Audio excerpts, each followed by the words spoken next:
Good evening, everyone. I'm gonna wait and start letting people get the notifications and start coming in. Hey, the Black Barbie, you're the first one. You are the first one. It seems like it's a jungle going. It's a lot of crazy stuff going on. Hey, Diane. My notifications are not going out like they should, child. They mess with my notifications again. That's cool though. Oh, child. That's cool. Hey, Lady V, Tyranny.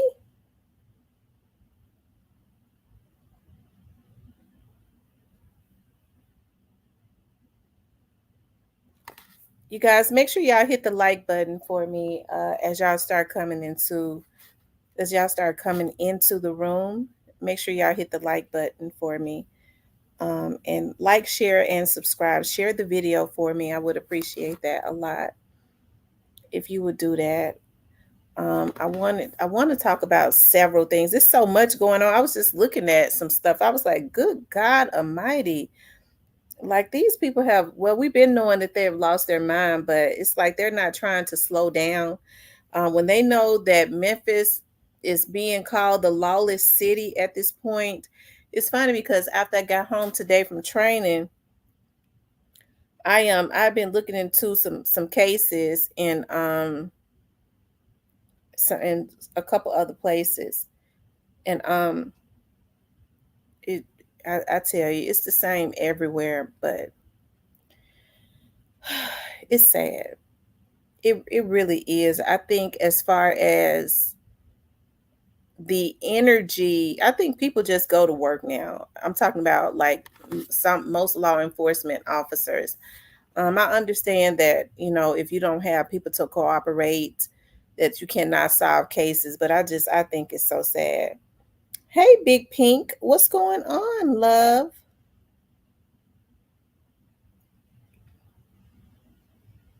What is going on?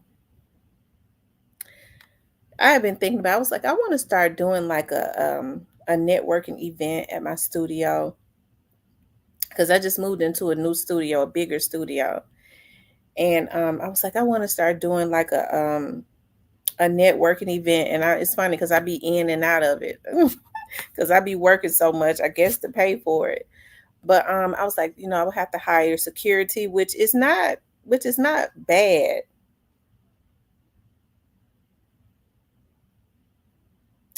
Thank you, WD, Epic Gaming Lord. So you have a gaming channel?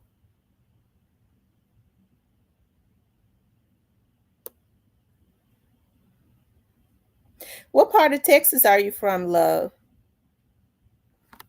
Hey, Letitia. And I was like, I would have to get security, which I don't mind, getting security.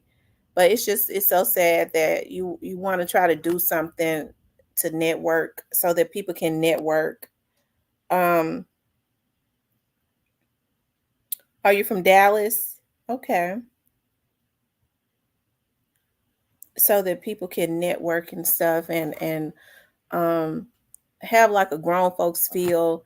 I think that would be so awesome. Have vendors to set up and be able to sell their stuff. I'm gonna tell you something. My cousin she has like a sex toy line, and I love what she does as far as like having sometimes from time to time she'll have an event, whereas she'll have vendors and stuff.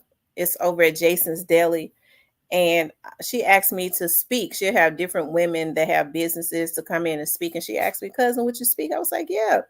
And it's funny because she's trying so hard to get her business off of the ground, and she's such a hard worker. I'm really proud of her.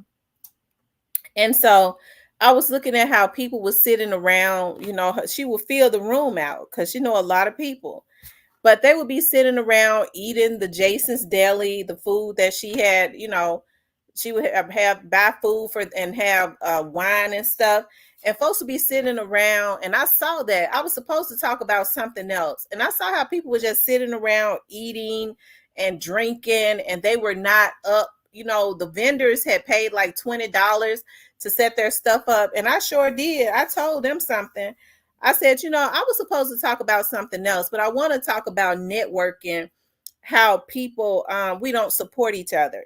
You got all of these vendors up against the wall waiting for you all. The room is packed to come up to their table and buy something. Every time I go to an event, I always take cash because I don't like swiping no cards because I don't trust people like that. I always take cash. I always get like $100 or so, and I go to each table and buy one thing, whether I need it or not, because those people are trying to. That's how you have to help people.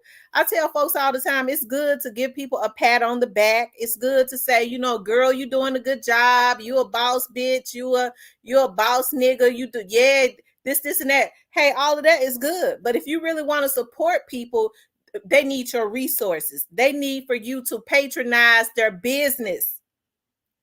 That's what people need. They need for you to patronize their business. It takes money for a business to grow. And so it just did something to my nerve to see them sucking down all the damn drinks and choking down the food and stuff and not getting up buying nothing. They were not even buying her products.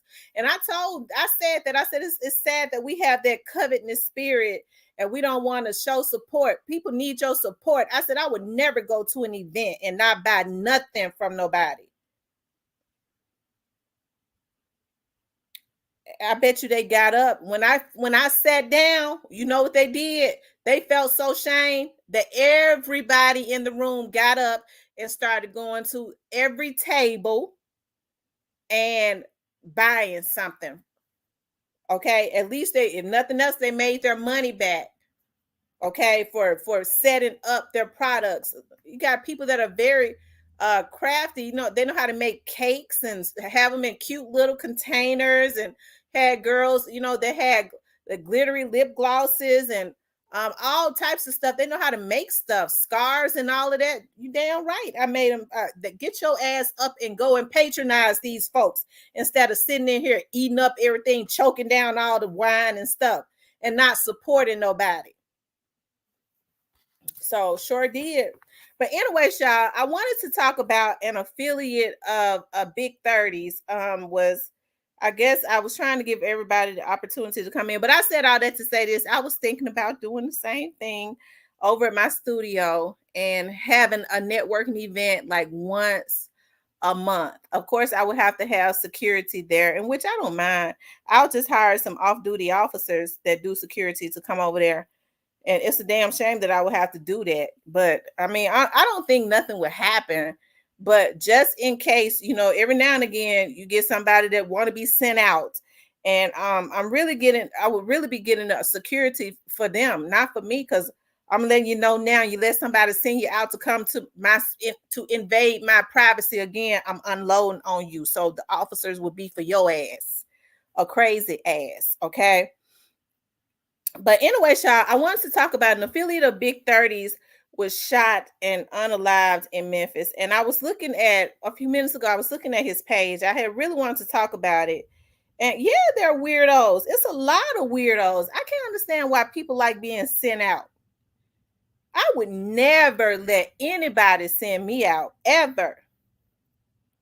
When you see me sitting up, when I speak up for somebody, because I'm genuinely a nice person. So when you see me speaking up for somebody, it's not because they sent me out. It's because I've sat back and assessed the situation. I'm never going to go against people just because so many other people. Thank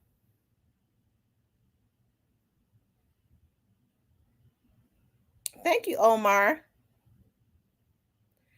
I would never just go against people just because so many other people are going against them. Okay, so if I speak up, it's because I have to stand for what's right. And so I think that's one of the reasons why I work so hard in making sure that I'm trying to get at least 7 streams of income, because I understand that we are in a recession, right? And I'd be tired. I was kind of joking yesterday. I was like, shoot, I think I want to go get me a 9 to 5 because I'm tired. But I mean, you'll be tired. At least I was, I was talking to my mom about that. My mama always say, but at least your mind free. You run your own business. You go in your office when you want to. You do your books. You leave. You just be tired. You are not mentally exhausted from dealing with people on a job. And I got to thinking about, well, you sure right. Because one day I was so tired. Sometimes I work for like 30 days straight. So when I have, like, people go, you have 7, 8, 9, 10 days off, I'm catching up on rest because I've worked, all the way. People don't know how, like, working every day sometimes can be extremely stressful with no time off. Because if nobody else don't do it, I sure got to do it. When you running your own stuff, but I guess it's worth it. But I was kind of crying to my mama one day. I was snotty nose and stuff. I'm gonna go get me I just want to go get me a 9 to 5 because I want weekends off. She was like, girl, please. But anyways, when I was thinking about big 30s, the young man, I had wanted to do a video on it the other day, and I didn't get a chance to.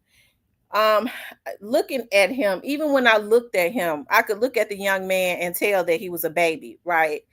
Just looking at him, he looked like he was a baby. He didn't even look like he was 20 years old. And I'm told that the young man is about 17 years old. And it's funny because when I think about big 30, and I don't necessarily have anything bad to say about big 30, because I said I wanted to really like big 30. I saw in the beginning how big 30, but they say he, I don't know.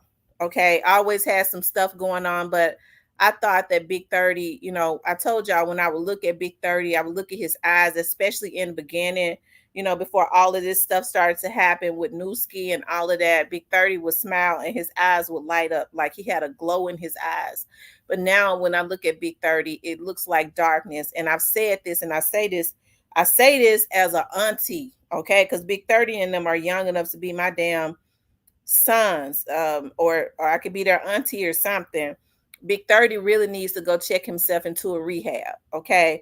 If they care about Big 30, they need to get him to a head, and them need to get him into a rehab so that he can get himself together, because I could look at him and tell that he's on something really bad. And I was reading a post that he had posted probably about a few, when he was into a money bag girl about a few weeks back. And he was saying that people talk to me about don't talk to me about my addiction, talk to me about um my niggas that have died or something like that. It was I'm not saying it verbatim, but it was something around that area of that. And so I guess in other words, what he was saying is, maybe somebody had said something to him about his addiction, or whatever it is he's addicted to, whether it's pills or I think they be on that syrup that they be choking down, which is equivalent to liquid heroin. I don't know if they know that, but I mean, they need to know it. And but anyways, so I guess what he was saying was he has a lot of hurt from a lot of the young men that he has lost that are around him, and it seems like that it is constantly happening. Now, when I looked at the young man, I did go shout out to Rest in Peace Young Dolph, because the other day he sent me the information when it had first happened, and I actually went and had the opportunity today and went and looked at the young man's his page and his mother's page and stuff. And I saw what his mother seems to be, be grieving. Of course, a mother would be grieving. And she was saying that he was like her protector, and he would get up every morning and watch her out to her car when she went to work and call her all the time, asking her what she need. And she kind of shared Big 30's post, what Big 30 was saying, that he's been around this young man since he was 2 years old or something like that. Now, here's the thing. Now, I don't, I would never try to be disrespectful or anything, because as a mother, I can understand what she's going through. But I think mothers need to understand who the unknown enemy is, okay? And I'm not saying that Big 30 and people like Big 30 knowingly or purposely try and be an enemy of these kids, because if he was 17 years old, like I'm hearing, he really is a kid. Even if he was 18, he's still a child, right? But when they're hanging these circles of these rappers and these young men, where Big 30 is sitting up talking about, he was always near, he was always ready to pop off for me when something went on. I always kept him near. That's not anything to brag about. That's basically saying to me that this young man was more than likely, whatever his behaviors were, because he was in the street, it was perpetuated, and he was used as a body shield. And I'm not saying that whatever happened to him, it has not been on the news. I haven't seen it. If it is, somebody send me the link. If he was 17 years old, they probably wouldn't talk too much about it on the news because he's underage. But I think parents need to understand, and I'm sure she already knew, especially if he was 17 years old. She knew her child was in the street. But it bothers me so much with these young men consistently losing their lives and stuff, and these rappers jump up on their platforms, and these kids be 17, 18 years old and go, he said he got killed in the bottom. So where did he get, Miss T? You see my comment? I sent you the article. Hold on 1 second. I'm getting ready to look at it now. I didn't see it. But that's what bothers me. Because it ain't nothing honorable about a 17-year-old boy, bragging about a 17-year-old boy was always around when something popped off. I could call him. How you gonna call a damn 17-year-old to be your damn shield? That's the type of stuff that really upsets me. Hold on 1 second. Okay, this is it right here.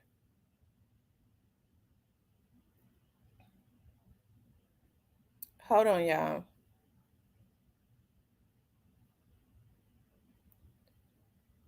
It says a man was unalive from gunshots in West Haven. Police says. I wonder. Okay. Officers went to the 4700 block of Janetta Street, close to Shelby Drive, about a shooting on June 8th, just before 11:30 p.m. According to the Memphis police, the injured was rushed to Regional 1 Medical, where he was pronounced unalive. Okay, 4700 block of Janetta Street. Let me see that, because Shelby Drive runs a long way. Hold on. Y'all know I be wanting to know exactly where it's at. Janetta Street.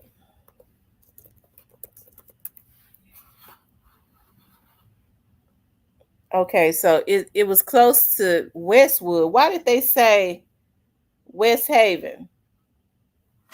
When they said West Haven, I was like, I didn't know it was a West Haven in Memphis. It might be a West Haven, but I do know it's a Westwood. That's closer to Westwood. Maybe they consider it West Haven, but Jeter is considered Whitehaven. Still closer going into Westwood. So he was killed like that's right around where Tulane. It's before you get to Jeter. It's closer to Jeter Park. That's around Cypress Woods and that Save-A-Lot is right there. So around Ford Road. So that would be Westwood. So he was killed around Westwood, unfortunately. Yeah, that's around Westwood. Unfortunately. Right. And so one of the reasons I also want us to talk about, I believe them, yeah, they mixed the locations up. They said West Haven, but they probably meant to say Westwood. Because this would be like the Westwood area. Going into the Westwood area for sure. Trying to see the other streets. Because it looks like on the map it's before ships. Okay, it's before you get to Jeter. So Jeter School is right there. So when you start passing Jeter, let's see, south. Let's see, north, south, east, west. The street is running north and south. Jeter is running east and west. So going down Shelby Drive, it is going west. That's what takes it to Westwood. So it's going into Westwood, not really Westwood. It's like the Whitehaven, Westwood area. Because it had not passed Jeter yet. You have to pass over 3rd Street really to be going into Westwood. If MPD didn't teach me nothing else, they made us learn how to read a damn map. Nikolai says that boy that got unalive was the one who shot CEO Jizzle. Now I want to talk about that. Now they're saying, you know, I've heard people say that, you know, was he may have been the person involved, Lakeview Garden. Okay, it was around Lakeview Garden, that he may have been the person to one of the young men that was involved in what had happened to CEO Jizzle. You know, I don't know if he was or not, because I do know that another young man was brought in, and he was, you know, I think they felt like he was the one, and it was not Cotto 2 times. It was one of the other young guys that looks like he is probably just a little bit older. I think I put that into my members. Although this young man could have been him, but I mean, I thought that it was highly likely he probably was there, because they all hung together. But I thought that they were saying that it was highly likely that it was the other young man that actually did it. Okay.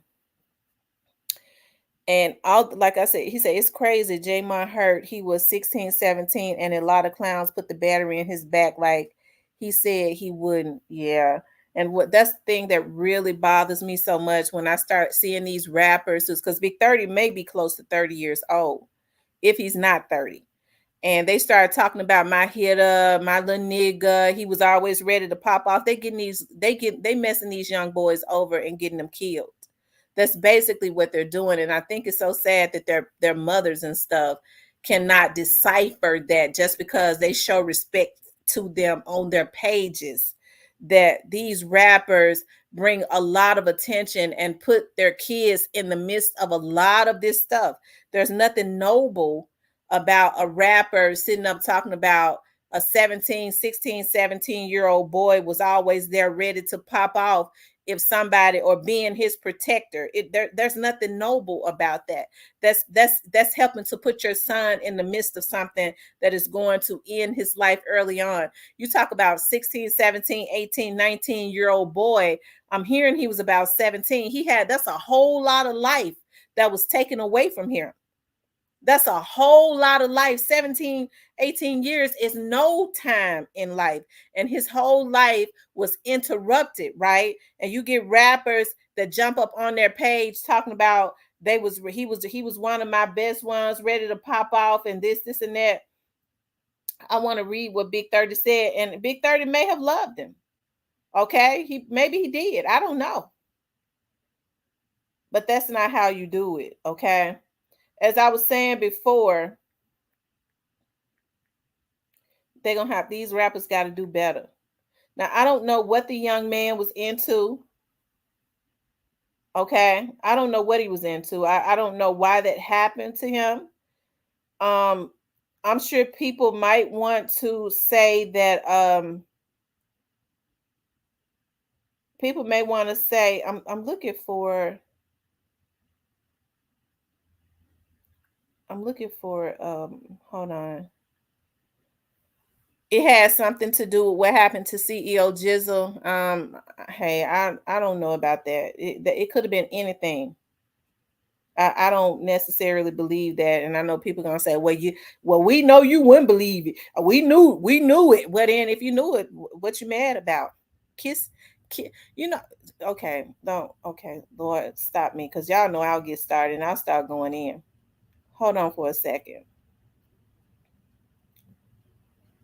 It could have been anybody or anything. Okay, you have to understand that Big 30, and I'm not saying this, it could have been anything.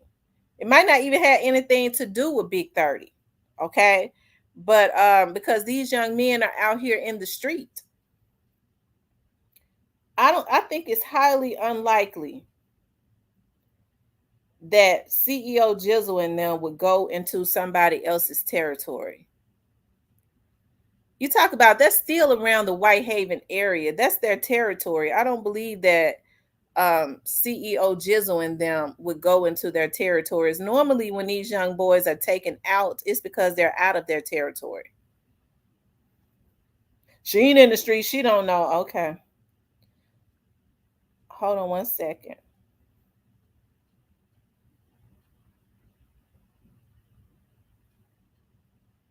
Hold on, y'all. I'm looking for something right quick in my messages. Um, I just saw it. Shit. Oh, here it is. Because I wanna read this right here. Because this stuff gotta stop. And I'm serious, it's gotta stop.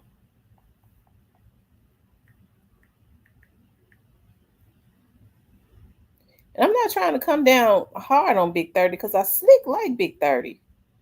I want to see Big 30 do well, but something ain't right. Okay, so Big 30 says, F any state we in, he gonna get right behind me. Better not none move the wrong way around you, ball on Junior. Them his words to me, and I had faith in my little brother. Now I got just I got an issue with that statement already. Bet not nothing move. This is a 17-year-old boy. You depending on him to be your damn uh, um um life jacket, okay? Your bulletproof vest. When Big 30 needs to get him some professional security. He got some money. I guess. Okay. He says, them his words to me. I have faith in my little brother. Nobody don't understand you one of mine. This shit hurt your brothers for real. We thought you and Paul Nasty would outlive us. I'ma miss you hard head. Fearless ass little brother. I don't even like posting these, but I'ma keep you in they face. You may die young, but the world gonna know your name. I'm damn near done posting, but y'all don't know how I feel about this one. Call this Mr. One Call Away. One who never left my side. Yeah, you a baby, but you the biggest threat. If I was a mother, I'd have a problem with that. Because see, he have to go back to the hood. Big 30 got enough money. He ain't in the hood. So he one call away. They send these boys out to be their hitmen and stuff. And then, hey, I guess the mothers don't understand. All they know is this is a rapper. He seemed to have loved my son. Nobody that loves your son makes your 17-year-old son allegedly their hitman, if that's true. Okay.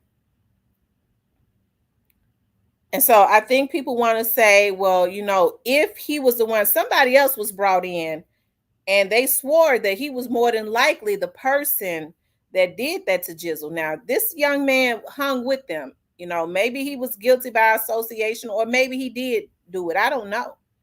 But I thought it was the other young man. Okay, that they were sure that did it. That's the reason why I already knew that stuff with Kato 2 times was a bunch of crap. I don't know what maybe they was trying to, because they was sure that it was him or one of them. They was trying to hoping that they would get Jizzle to say who did it when they brought Kato in, because they knew Jizzle and Kato were tight, right? That's the only thing that I could see, or that I don't know. Okay, but hey, rest in love. I put rest in love to the young man because I do want him to rest in love. I understand that these kids are living in hell on this earth. Okay, and I do believe that his mother loved him, and I'm not trying to say that Big 30 didn't love him. I'm just saying that this stuff has got to change. If you truly love these young men, they cannot be looked at. You cannot allow them to be your hitmen. These men, these rappers are sending these young boys out to die. That's exactly what they're doing. Even when they have some type of affiliation with them and they have them around them and they're supposed to be their bodyguards, they make them casualty. That's all I'm saying. And there's nothing right about what's going on. And like I said, this stuff has got to stop. But do I believe that CEO Jizzle had something to do with it? No. No, I don't believe he did. I don't believe CEO Jizzle had anything to do with it. They're not saying a whole lot about it. So there's no telling who had something to do with it. As far as I'm concerned, when these young men are in their own territory, it could have been one of their own people, somebody that they knew. That's normally how it is when they are taken out in their own territory. Just like Teasy, taken out on the street that he hung out on every single day. Okay. He says they would definitely go in. And so you got Big 30 talking about, I'm gonna make the world know your name. And he's saying the world gonna know his name, and he ain't Big 30 been posting something else ever since, and you ain't seen him.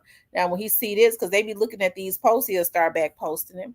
But see, that's the type of stuff that I'm talking about, and that's why these young men gotta open their eyes. And people like Big 30 and them, they're gonna have to do better. Okay. If too much is given, much is required. They cannot continuously, these are 17-year-old babies, 18-year-old babies. Okay. They cannot continuously put them in positions where they're taken out, even if they want to hang around them. Now, you can't hang around me to be involved in no mess. Now, I can't give you no money to go be no hitman. Okay, you gotta be doing something productive. But they're not doing that. Okay, they send these boys out to do their dirt, and then what happens is oftentimes they are retaliated on. But like I said, I don't know what happened in this situation. Now I know they said, they were saying that Jizzle was trolling him. Well, I mean, if Jizzle was trolling, what would they expect though? If they're saying that he was involved in what happened to Jizzle almost died. I mean, that means nothing. Jizzle trolls everybody. He trolls everybody. So just because he might have been trolling, I'm not saying that it's right. It's wrong. Okay. It's wrong for Jizzle. Stop trolling. Okay. Because people be talking about, you don't never say nothing about what Jizzle do. Jizzle, stop trolling. I told y'all he was bad. But what do y'all expect? It don't mean that he had anything to do with what happened to him. If this young man, and I hate that this happened to the young man because he was a baby. But when Jizzle was when they did this, when they was popping on Jizzle, when they tried to take him out over at the FedEx Forum, all of them was on.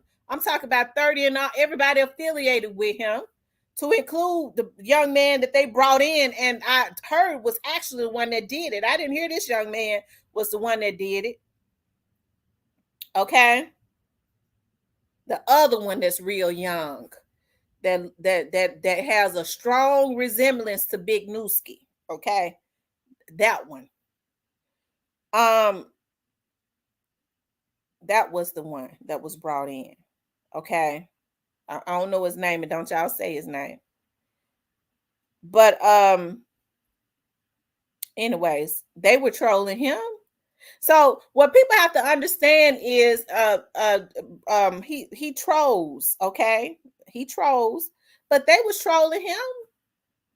And I'm not, when they was trolling him, it wasn't right. And with with Jizzle trolling him, it's not right. They're gonna have to stop trolling each other.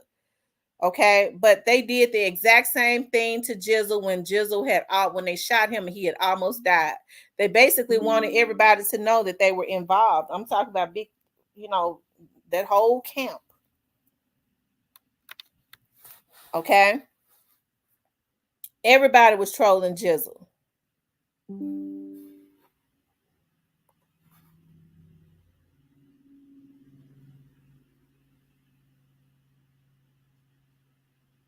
Okay.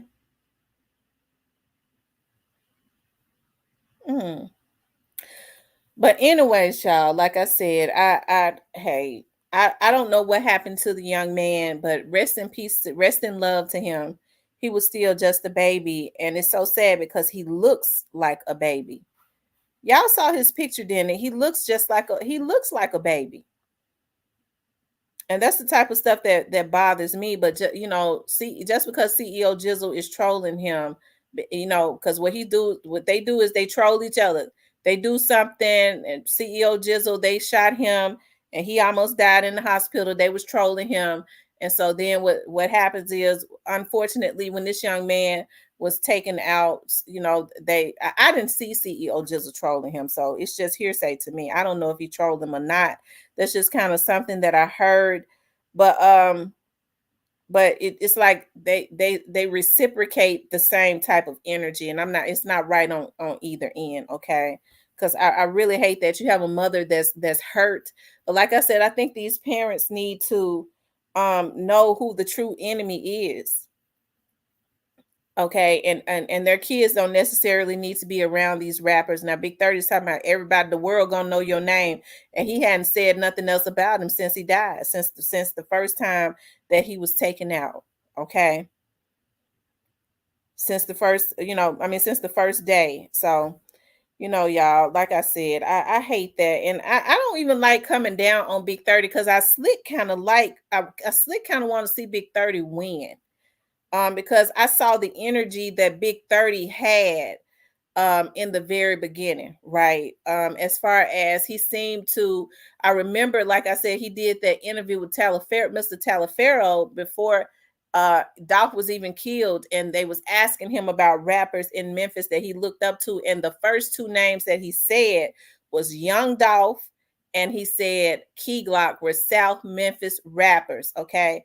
And it seemed to have been genuine, and so I just kind of hate all of this bad energy is happening. I know some people are just guilty by association, and then some of these folks are actually involved, because once you start seeing the energy of how some of these young men are going at it, and just everybody that's just kind of mixed up in entangled in a lot of this stuff, it's just crazy. But what I do see is a lot of Big 30 is right. A lot of young men around him have been dropping.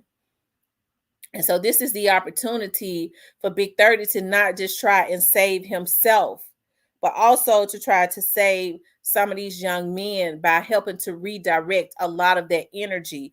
Don't have these young men around you to be your hitters, or paying them to be your hit men, because what you do is you put them in a position at some point they are going to be retaliated on. Even if they ain't even did nothing, Big 30 is in the midst of a whole lot of stuff. Having these young boys around you for protection, it makes them casualty.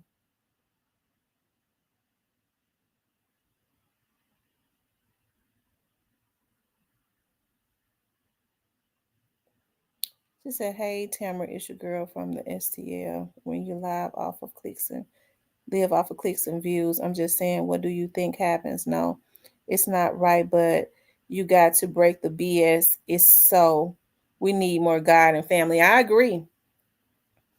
I agree. And so I think that's one of the reasons why I always say to these rappers, because these young, it's sad that, you don't even have to have character. These young boys look up to rappers. They look up to anybody that has money. Oh, he a success. He got money. I just want to be around that. They don't know anything about having character. A person having character. It's about money, right? Damn the character. And so they do anything to be around that, because people have made money their God. They just kind of worship money, and people don't have to have character. They let them send them to the ends of the earth, unfortunately. And these young babies are losing their lives and stuff. But do I believe that, Jizzle was involved in that? I don't. It looks like to me where he was popped at, it was around their area. It was around the area. You think about Big 30 in the Mill Branch is about, that's closer to Westwood. Mill Branch is about 10 minutes from there. That's all around the same little area and stuff. So hey, I don't really know what they had going on, because it seems like people that hang around Big 30 kind of have a lot going on. And so I think it would be because they look up to Big 30. I think because Big 30 has so many young men to lose their lives. And see, Big 30 is bad about when these young men lose their lives. He'll jump on his Instagram and stuff talking about, yeah, I'm a people gonna know your name. I'm gonna make folks know you. That's a way of saying that I'm going to retaliate. Okay. And so then when they go and retaliate, what he do is he gonna go send some of them little dudes out that was around this young man to go and retaliate. Because Big 30 is not gonna go and retaliate because he got to stay in his house out of town somewhere, okay? Because he want to be around for his children, okay? Um, but unfortunately, a lot of the young men around him are not even living to have children, okay? Because their whole life is being snatched away from them. And so what happens is some of those young boys around him will retire. I'm sure they know who did it because they know what they're into. They'll go and retaliate. Okay. And so what's going to happen is when somebody like Big 30 pay for them to go and retaliate, what's going to happen is about 6 months later, another one of he's gonna lose another young boy because that's what's going to happen, and that's what these young boys need to understand. If you think you're gonna go and retaliate, you better think about 6 months later it's gonna be you or somebody standing next to you, and Big 30 still gonna be out of town in his new house that he's been able to afford with his rap money, and these boys are still stuck in the hood.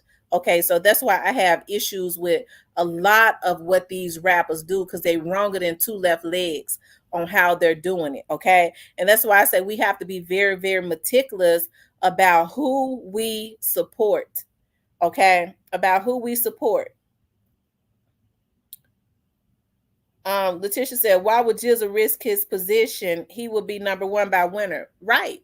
If CEO Jizzle was going to do something to him, that was not even a young man that was even brought in. Okay.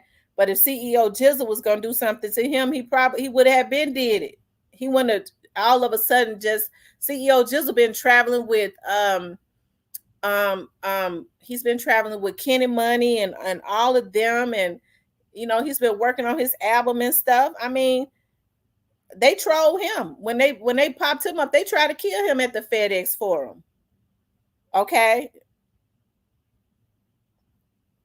and they troll him, and so if I didn't see him trolling nobody, but if he trolled them, it's wrong. But I'm sure he's just doing what they did to him. It's wrong, but that's what they do. Positive Vibe says, Big 30 better be watching the Bread Gang people. I agree. You know what, Positive Vibes, you right about that because Big 30 and Moneybag been into it. And so if this is one thing I've learned about when people with casualties of war, Big 30 seems to have a lot of young men around him that they're very naive, okay, and they want position, they want acceptance. The younger they are, sometimes the sillier they are because their brain has not really developed. Okay, and so when a person is want to do something to you, they'll start dismantling anything that's might be loyal around you that they might have to worry about after they take you down. I mean, but these young men don't really have any money. That's why they look up to these rappers. So, I mean, I don't know. Another way of looking at that is Big 30 probably has more money than they have. If they would dismantle the whole little situation if they took 30 down. In which I don't want that to happen. I'm not saying I want anything to happen to Big 30. I hope Moneybag don't go and have no bags put on 30 head. Moneybag eyes is real cold. So he's subject to do anything, okay? But I'm not saying that he will, but I'm just saying. And when they can't get you, your family is subject. Yeah, but this stuff gotta stop. But do I think that Jizzle has something to do with that? No. I don't. These little boys are out in the street. And I was looking at his page and stuff. They've been into a whole lot of stuff. and it ain't no telling what it was about, you know. Um, we can't. It's not, because they're not saying a whole lot. But I'm willing to bet his the people that was around him know exactly what it was about. But at any rate, I hate it happened. Lord knows I do, because like I said, he's a baby. Cypress and bags finna get dropped for what? On who for what?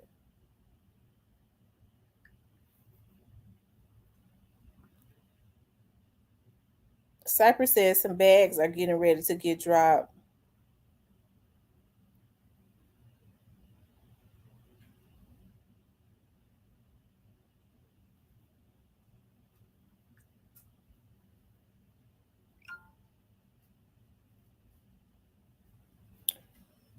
Um,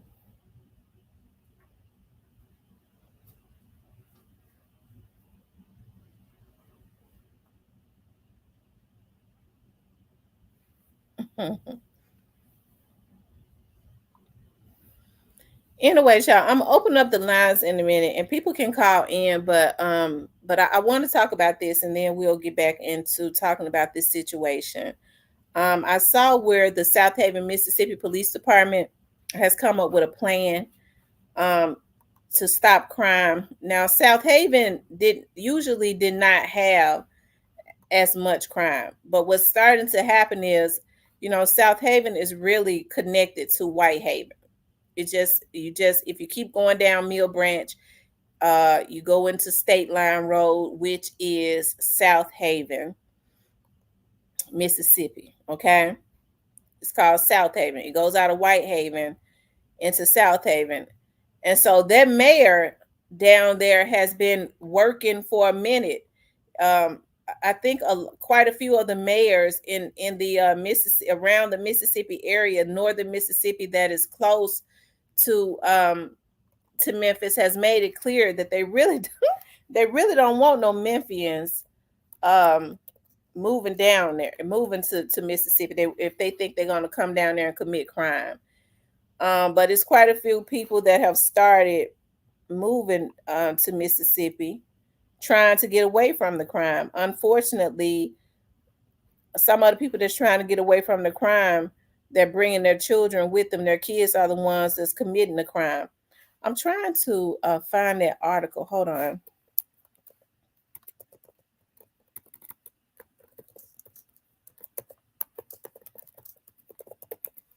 I hope I can find it. Oh, here it is right here. So they have a new law. Okay. Let's see what he's saying. And I'm going to tell y'all what I heard the new law is for.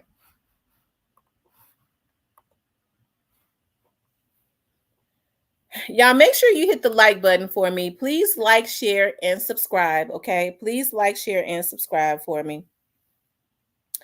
I would appreciate that a lot. I hate their commercials be an hour long, it seems like.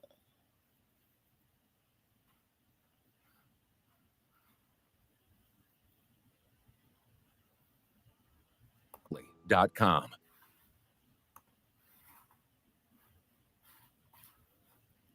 What happened? It's a law target. New law is sending a message to criminals and making them think twice about coming to DeSoto County. It's a law targeting thieves in Mississippi with tougher penalties and jail time. WREG's Shay Simon has the story. If you think you're going to come in down here and kick in glass at retail centers and burglarize cars and then just run back to Memphis thinking that we won't chase you, we're about to change that for you. A message from South Haven Mayor Darren Musselwhite back in August rings true today as a new law has now passed on shoplifting. So this one just makes a clearer path to jail time, which, again, obviously sends a stronger message to shoplifters. During a busy day, Musselwhite talked to us over the phone. He says Mississippi's House Bill 438 has now been signed into law by Governor Tate Reeves, making shoplifting a felony when the value of items exceeds $1,000 or after the third offense of $1,000 or less. That's just prompted from what has happened around the country with the smash and grabs, and we just want to make sure that we get out ahead of this issue and send a strong message that if you come to DeSoto County, we're not going to, turn a blind eye to that. It's the latest effort to crack down on crime altogether, which Musselwhite says won't happen on his watch or in his city. Last year, South Haven started Operation Close the Door, sending more officers to the state line and boosting the police budget. At this point, if you want to run, we're going to be there at the state line waiting on you. For your news leader in Memphis, Chase Hyman, WREG News, Channel 3. Well, y'all know that the laws in Mississippi are a lot different, and they'll put you in jail, and hold you there. And you have people that when the Mississippi police chase them, they just be trying to get into Memphis. They tires and stuff be popping all off of their car, and they be on 2 tires, and they be rolling with the tires off of their car, just trying to hit the state line road. But they kind of changed some of that. The South Haven police, Mississippi police are able to still come into Memphis now, okay, when you running, because they want to make sure they hit that state line. And the Memphis Police Department will be waiting on you because, once you get over in Memphis, all they're going to do is tap you on the hand. You'll go on to jail and be out in 3 hours, even if you just took out a whole family. But now the Mississippi Police is chasing you on over in Memphis for a certain amount of miles, and then taking you right on back to the Mississippi jail, which is where nobody wants to go to, okay? And so Mississippi governor is one of the most what's the word I'm looking for? What I want to say racist, but he's worse than a racist. He's a unempathetic, cruel type guy. Okay. And so of course any law, because it's so many, black people, they're building a lot of new houses around the South Haven area that are extremely beautiful.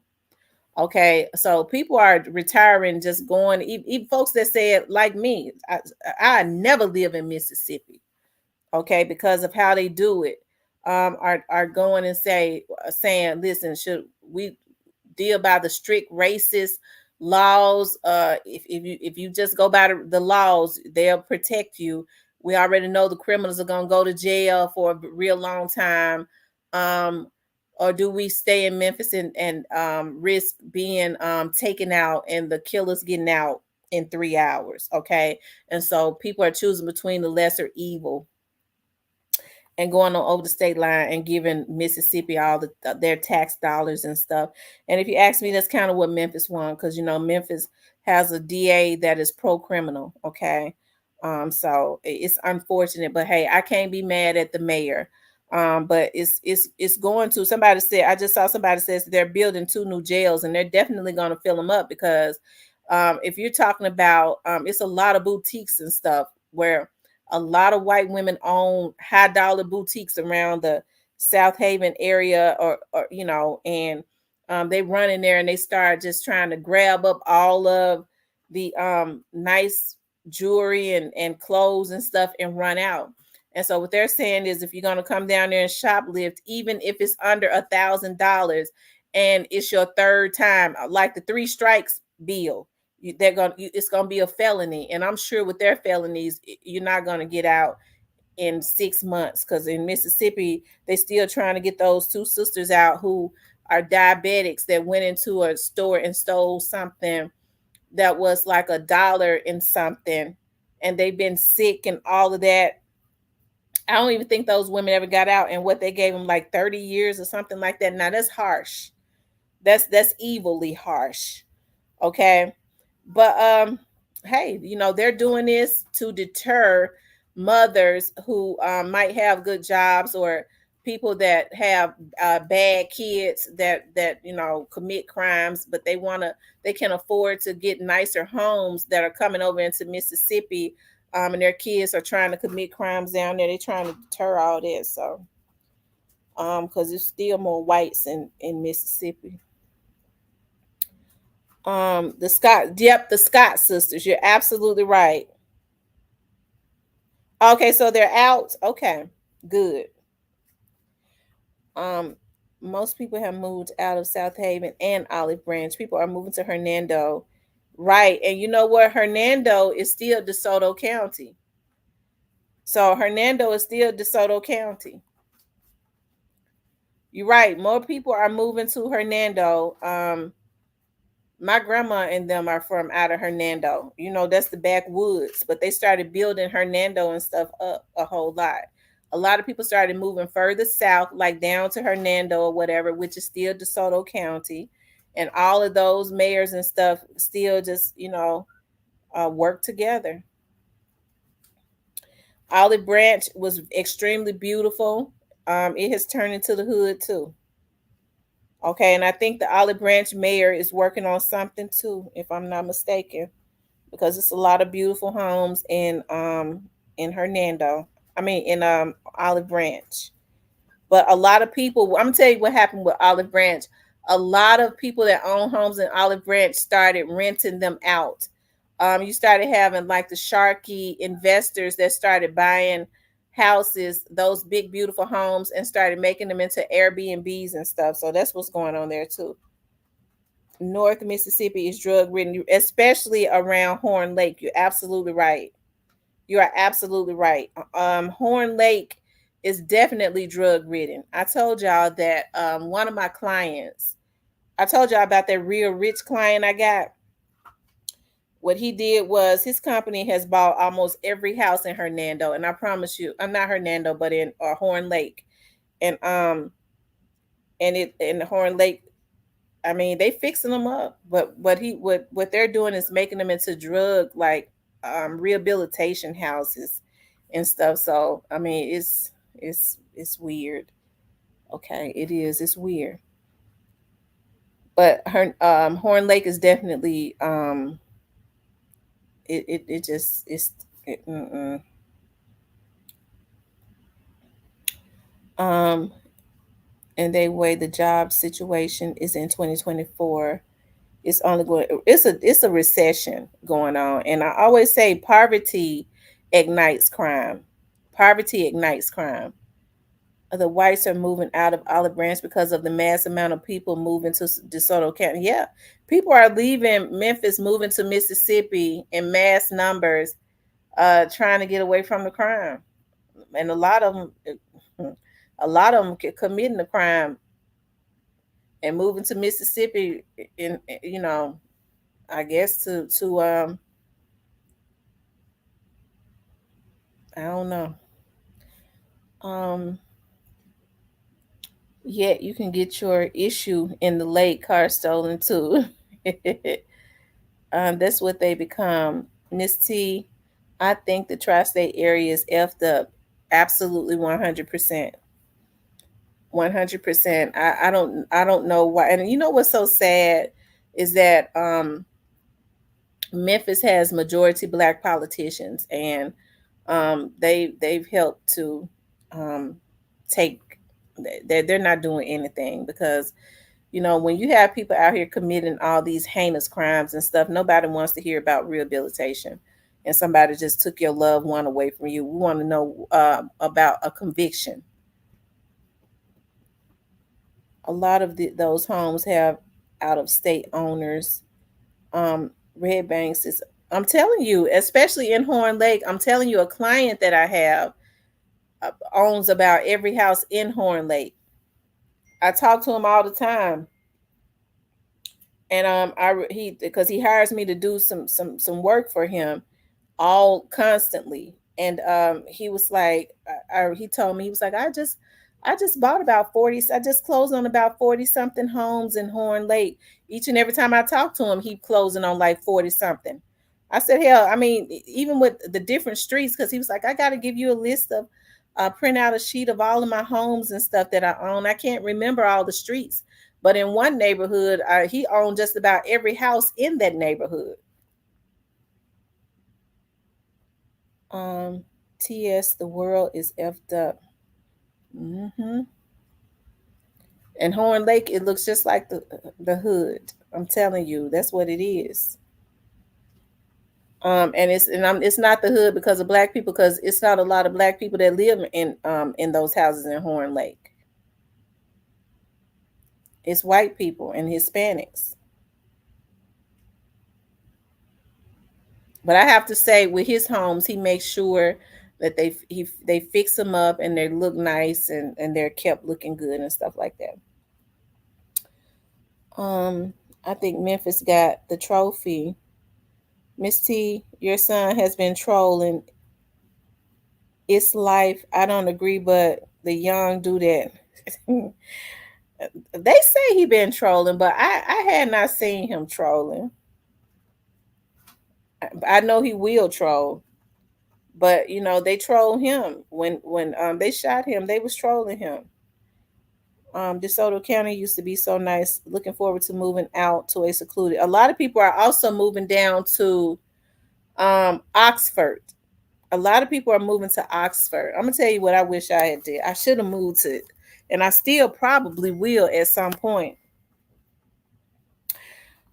Eads, but Eads is in Shelby County. But one thing about Eads, it's not a whole lot of. Yep. Um, says them folks, them white people moving east to Lakeland. Lakeland is really drug infested. You see a lot of gang members that's making money and drug dealers living in Lakeland. That's who's living in Lakeland. And with Buckseas and Ford coming, Galloway, Mason, and Covington, and Jackson. I like Jackson, Tennessee. The last time I had a case up in Jackson, Tennessee, I saw where, and I've always loved Jackson. Was it Jackson, Tennessee? No, it was um um um what's the city? What is that city before you get to Jackson? Yeah, what's the name of that city before you get to Jackson? I saw they started doing a lot of building because that Ford plant is coming. Um, ooh, God. And I was like, dog, like, and it's a little small town. And I remember I was telling my friends, I was like, I got another case up there. And I said, it's so small. The Brownsville. They've started doing a lot of building in Brownsville. And it's really nothing in Brownsville, but it's a lot of land. Uh um that's it. You know, people have houses and stuff. But I remember telling my friend that who was a police officer, I was like, he was like, yeah, but Brownsville, you wouldn't believe it, but it's a lot of heroin and stuff that comes through Brownsville. I was like, dog, but it's so small and stuff. But they've started doing a lot of building in Brownsville too.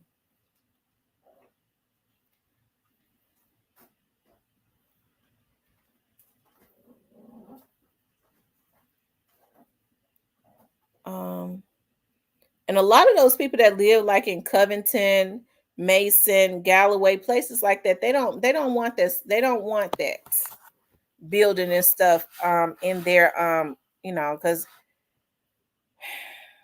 they kind of like for it to be isolated.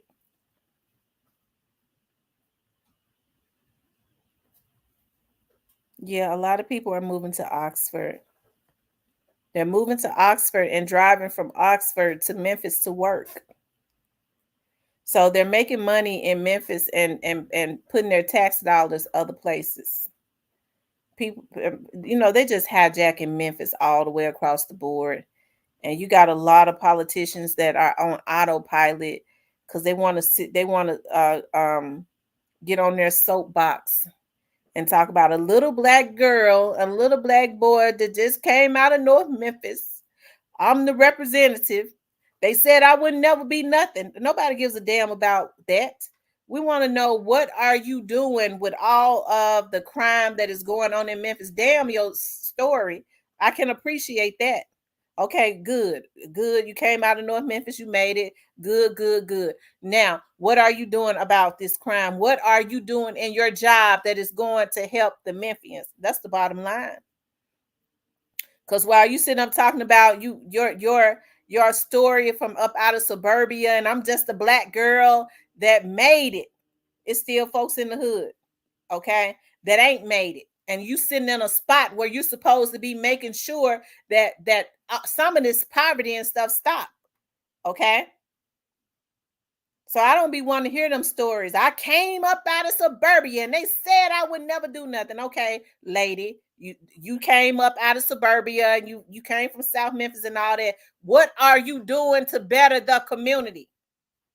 Okay, nobody wants to hear that. Get off your, if you're gonna stand on your soapbox, when you get off of it, you need to be in your office trying to do something that's going to better the community. See, folks get to be too moved by all of these motivational speeches and stuff. That's the reasons why our community is still left behind. Everybody want a good motivational speech all of the time, all day, every day, codependent on motivational speeches instead of actions. Oh, I just like, I have to, it's good to go to church. I believe in God. Go to church, get your word. But folks are codependent on the damn pastor. They be codependent. I go so I can hear Sister Watermelon testimony. And you have to be careful about people that's got all these testimonies, because they'll have a testimony today and they've been forgot about it tomorrow. And you sitting up codependent on it.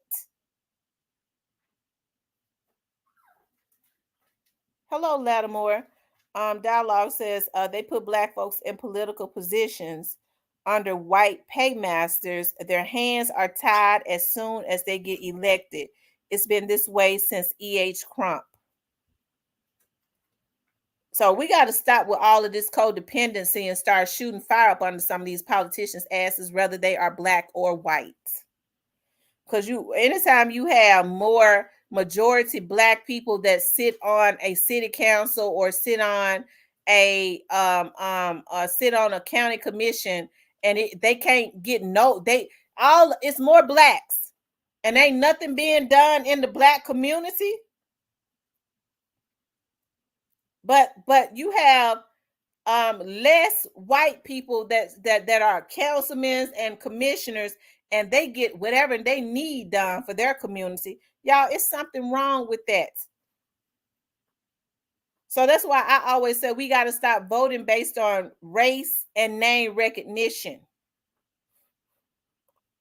I keep saying that because that's what we got to do.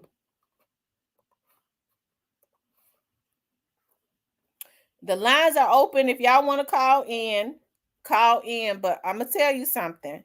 When you call in, don't call in disrespectful, because nobody is going to hear you, and I'm going to cuss you out like you're a dog, okay? So everybody going to hear me cussing you out like I did the other girl, and nobody heard her, okay? He says we call them coconut. That's right, that feel good talk, okay? It's okay to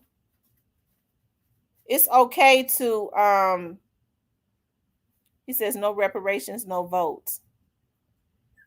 Child, when they get to talking about the reparations, which I do believe that black people deserve reparations. You have other communities that have gotten reparations in some form. Okay. Our ancestors, they get to talking about, it's funny to me when I hear people talk about how East is so expensive. Let me tell you something, Chocolate. I remember a time when they first started building out in East, it was not that expensive. It was not that expensive, but now East, the property and the land and stuff is so high, you can't live out in East. Those are $1 million houses that used to be, those big houses used to be like $250,000 and stuff. They hurry up and took it up. You have communities that still receive reparations. Right, absolutely. But then when they sit up and talk about, well, black people lazy, they want something for free. Our ancestors didn't get what was due to them. It's funny how people can enjoy what they have off of the backs of slaves that was beat and worked free every single day, all day. I'd be rich too if I could get people to go out there and work for me for free.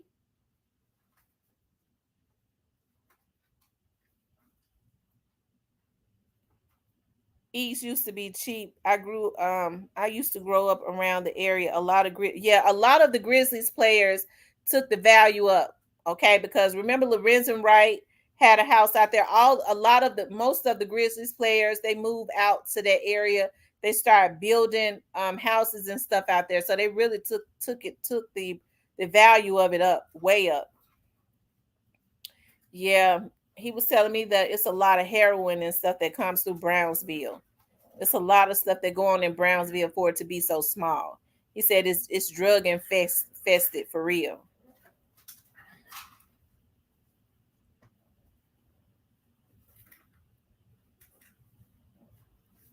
Yeah, Arlington is getting bad too. It's crazy how some get reparations, and it didn't even happen in the United States. It happened over in Germany. Shows how much and we let it happen. And so what they'll do is they'll get a damn cuckabug head.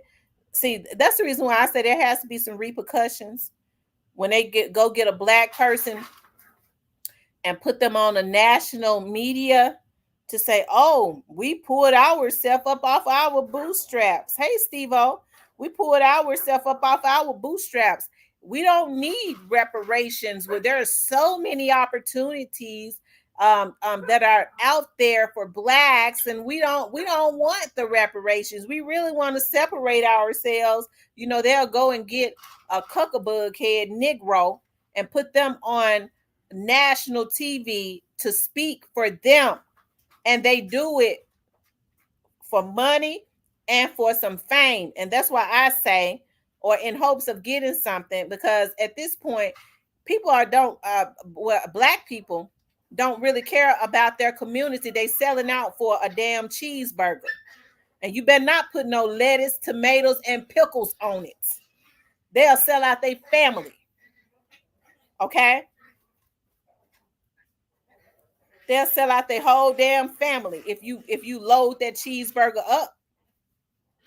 So it's nothing for them to sell out their community. That's why I say there has to be some repercussions when black people get into office, or they get token Negroes and put them because they can speak well on TV and say what they want them to say. Okay, Dr. So-and-so, you say you're a doctor, huh? So you can speak well. So CNN got you on there. You call yourself speaking for black people. I tell you what, you writing books. You will never sell another book, not unless the white folks buy it. It won't be received by black people. And every time CNN have you on there, see, that's why I say we have to organize. Every time CNN have that cuckabug head on there, we gonna turn the TV off. They won't get no ratings. If they don't get the ratings, when they can't get the advertisement, so it takes their numbers down. So guess what? CNN ain't gonna have that cuckabug head on there. You know why? Because it's gonna take their numbers down.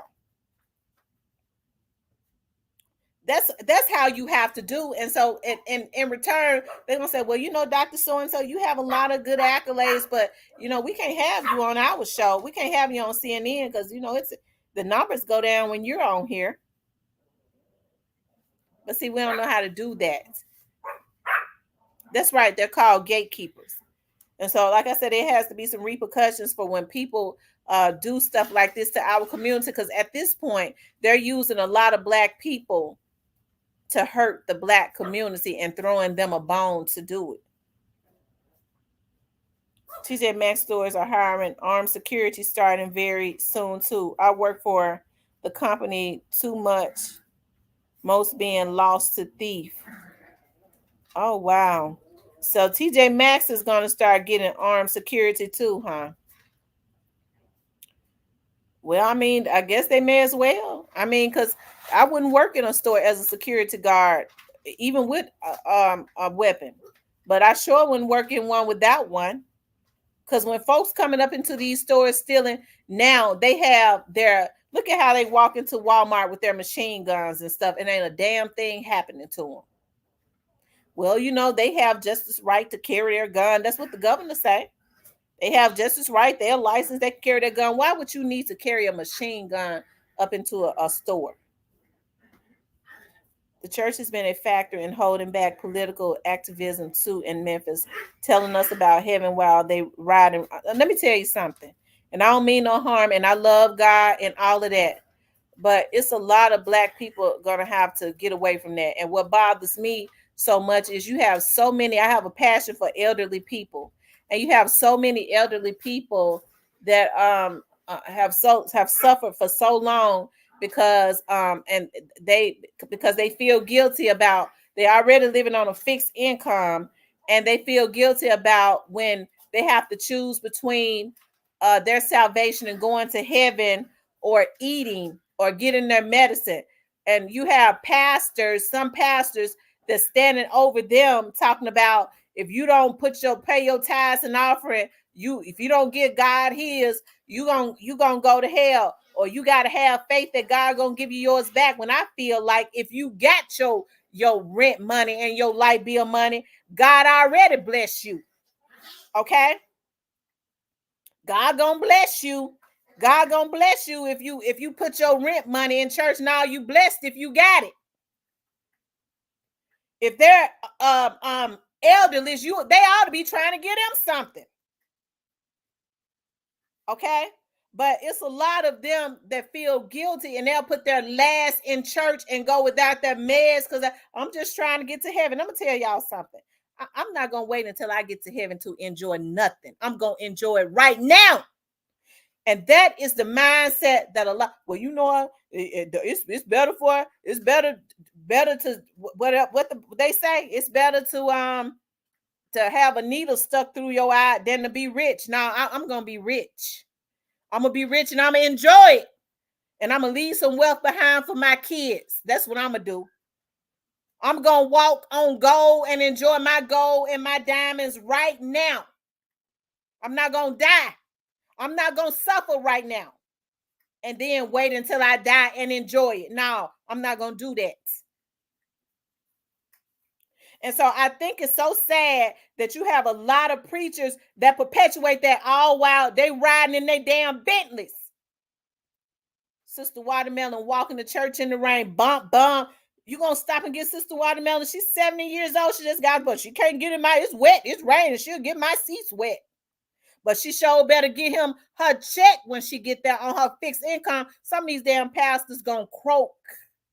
They gonna croak in the pulpit because the Bible says that the tithes and offerings are for the widows and the women and the children. The widows and the children.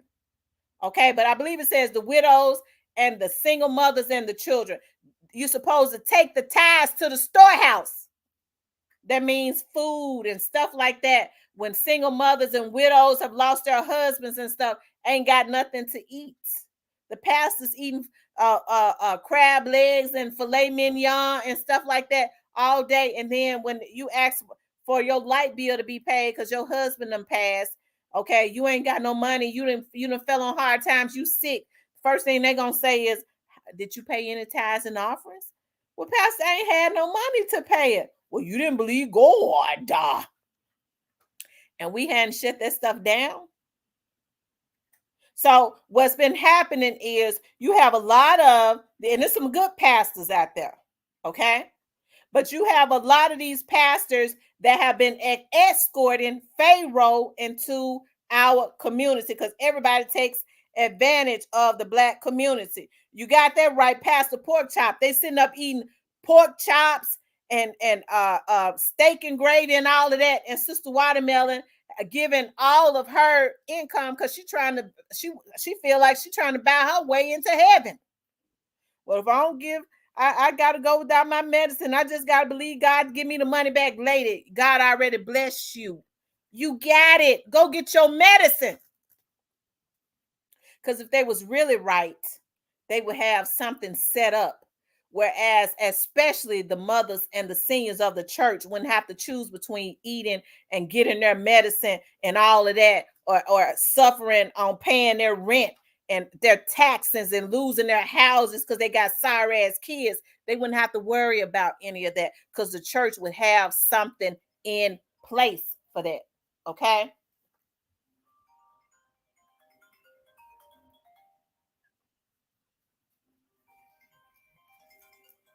They would have something in place for that. But it's not happening. And so what we've been doing is we've been allowing a lot of these pastors with these big churches have been escorting Pharaoh into our community. That's why I say there has to be some repercussions. I'm not telling you to leave the church because I'm not gonna leave mine. But if you see a pastor is escorting Pharaoh into our community, I'm talking about a politician that ain't doing a damn thing for our community, but when it's election time, he got him standing up in his damn pulpit after he ain't did nothing in 4 years because he done ran him some money up under the table and he has promised him a grant for his church. Okay. So what you do is money talks. You start going to a smaller church, okay, where the pastor is truly about God, and start giving that pastor your tithes and offerings, that's truly out there standing on the corners, going to the highways and the byways, and that's not scared to go into these hoods, because a lot of these gang members will respect some of these pastors, especially when they see that they are trying to help the community. I remember my dad, it was right over there around it was in North Memphis around Scudderfield, and oh my God, I forget the name of it. I'm gonna tell y'all exactly what hood it was in. Hold on. Okay. I know it was in North Memphis. Okay. It was around Firestone. Okay. That's the damn heart of North Memphis. We was over at a church, and my dad had us to they cooked at the church. My dad bought all the stuff they was cooking at the church, giving out food. Okay. And so that's what my dad was promoting the organization. So we had some flyers and stuff. I was like, we're gonna go. It was people standing out. We're gonna walk through the hood. Now this is around Firestone in the deep hood. Okay, all them gang members and thugs and stuff was standing out. So I told my sisters, well, we're gonna walk up and down the street and go around the corner and stuff. That was like, I said, yeah, shit, I came from out of South Memphis. They didn't, but I did. Yeah, around New Chicago area. So as we was going down, I was going up in the driveways, and I was talking about our nonprofit organization. I was like, we're down there at the church giving out food. Y'all need to take the kids down there. Them dudes stopped and was listening to everything I said. Okay? They was listening to everything I said when I was speaking to them about a Black woman and what she had done for Memphis before they were ever even born. They took the flyers. They might have thrown them away, but they sure got their kids and went down there and got some food. I said, now go on down there to the church and take the kids and get you some food. Them gang members dare not do anything to me. And they was very respectful. So when you have pastors that will get out and they see that they're trying to help the community, they live in those communities, they'll have respect for them. Okay? So what you need to do is take your tithes and offerings and go to churches like that. And I bet you them pastors that's selling out and escorting Pharaoh into our community to hijack our community, I bet you they'll get some damn act rights, because they're going to lose them tithes and offerings. Go start helping them smaller churches, because a lot of them are the real ones that's out there on the highways and byways, that's out there in the hood, that's feeding the community and trying to talk to the young men that's standing on the corner. They ain't got all the members, and their church ain't big, so they don't get no spotlights. Okay, but they out there doing it. And so once we start being proactive and letting folks know, it's going to be some repercussions, you black ass motherfucker. Excuse me for being so vulgar, but I'm from South Memphis still. Okay, you can get out there and sell us. We'll elect you, but you black ass motherfucker, you can go and try and sell us out if you want to. It's going to be some repercussions. And I promise you will never be elected for another seat. You'll be a one-term nigga, and it's going to be some repercussions, and you ain't going to be able to go back to your business, because if you got a business, we ain't buying nothing from you, because you ain't going to sell out the black community and then go back to life as usual. It ain't going to be business as usual. There are some repercussions. Okay? Because Pharaoh got to let our people go. And there are a lot of people that we as black people look up to that ain't nobody but Pharaoh. Well, I can't call him out. Yeah, he crooked, but he a man of God. You know, we ain't supposed to put our mouth on the man of God. The devil is a lie, and the man of God is messing up, molesting the little kids, selling out the community, and all of that stuff. You got pastors who ain't even supposed to really be in politics that's running for office every day now. They sitting up talking about I'm a man of God, and they selling out like 40 going north. Okay? Churches are nonprofit organizations. They ain't even supposed to be escorting these politics. They're not even supposed to be in their churches because that's a nonprofit organization that really ain't supposed to be dealing with nothing as it relates to politics. Okay? But a lot of these politicians that that's giving them these grants is happening, and it ain't nothing happening to them. Okay, right. It has to be some consequences and repercussions, and it ain't no consequences and repercussions for selling out our community. I always say this, and our community is in a state of emergency. Our people are suffering. We're in a recession. We are in a recession. I tell God every day, I be tired as I don't know what, but I say, God, I sure thank you, because I could not be getting no work. So I'm gonna stop complaining. I complains about being tired. A lot of people complaining because they ain't making no money. Okay? Because what we do is, what has happened is we got a quack in the White House. A lot of people know he ain't did nothing for us. He never had any intentions on doing it. That has wiped out the middle class. So what he did was he immediately got into the White House and wiped out the middle class. Now you either rich or poor. I'm not rich. So what you think I am? I'm poor. His goal was to wipe out the middle class. And so now we're in a recession, and they're trying to blame everybody. Okay, I was looking at Tasha K today, and I see, and they've been keeping this quiet, where RFK Jr. is running. I'm going to look more into that because I like RFK Jr. I like what he was doing. I paid close attention to Robert Kennedy Jr., what he was doing when he's a lawyer, he's an environmentalist, when he was blowing the whistle on a lot of these companies that was setting up in the Black community, and all of these Black people where they were setting their plants up, and the water and stuff was poisoning people. He started exposing and blowing the whistle on a lot of these people. And so what they're doing now is they're trying to, you don't even know that he's running. Okay. So y'all go subscribe to him. Okay. But what I do know is that, hey, I can't have we can't have another year of Biden. We need the middle class back. Okay. I want to be rich, but I ain't. But I sure don't want to be poor. And so I know I'm getting ready to make some folks mad when I say this. That's why I say our community has to have a change of mindset, y'all. It's nothing wrong with a hand up.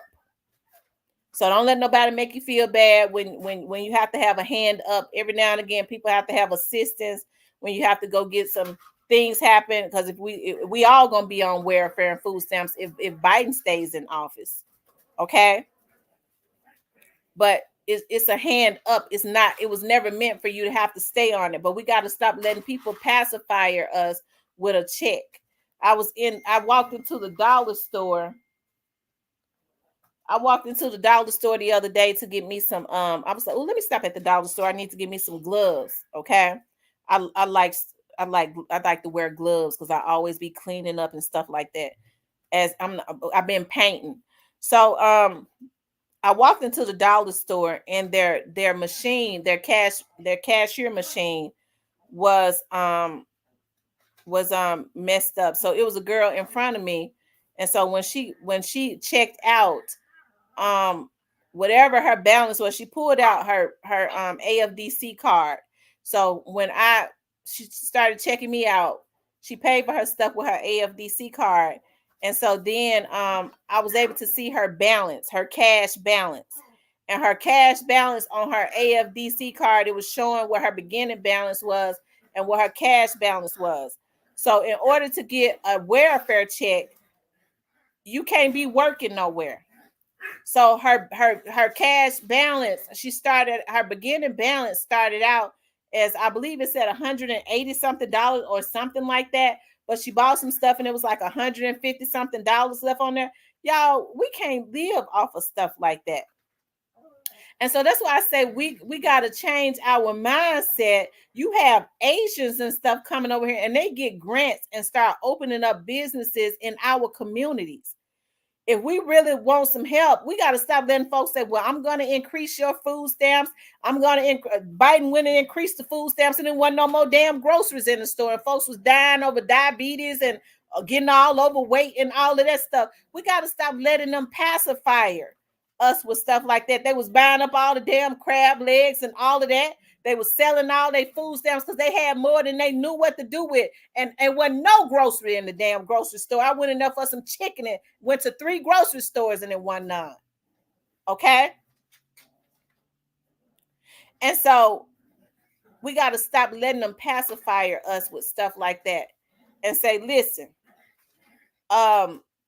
what can I do to create generational wealth? I want to know about them grants and stuff, them grants through the banks and stuff, okay, that y'all give the Asians to set up, because it's surely if the Asians can come and set up, ain't never had no credit in the United States, ain't never lived in the United States, and we know they haven't because they can't even speak English. But they come and open up these shops in our communities. That's hijacking our community, really.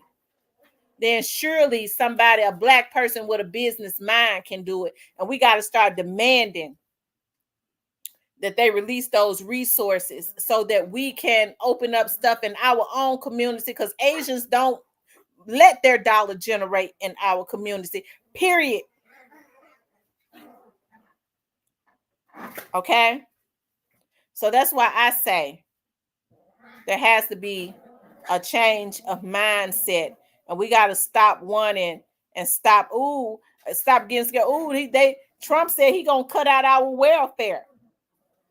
Okay, Mr. Trump, you gonna cut out our welfare. So, we need to know about how can we need some stuff put in place. So, because it's a lot of Black people don't even know about business, but it ain't nothing to learn about it.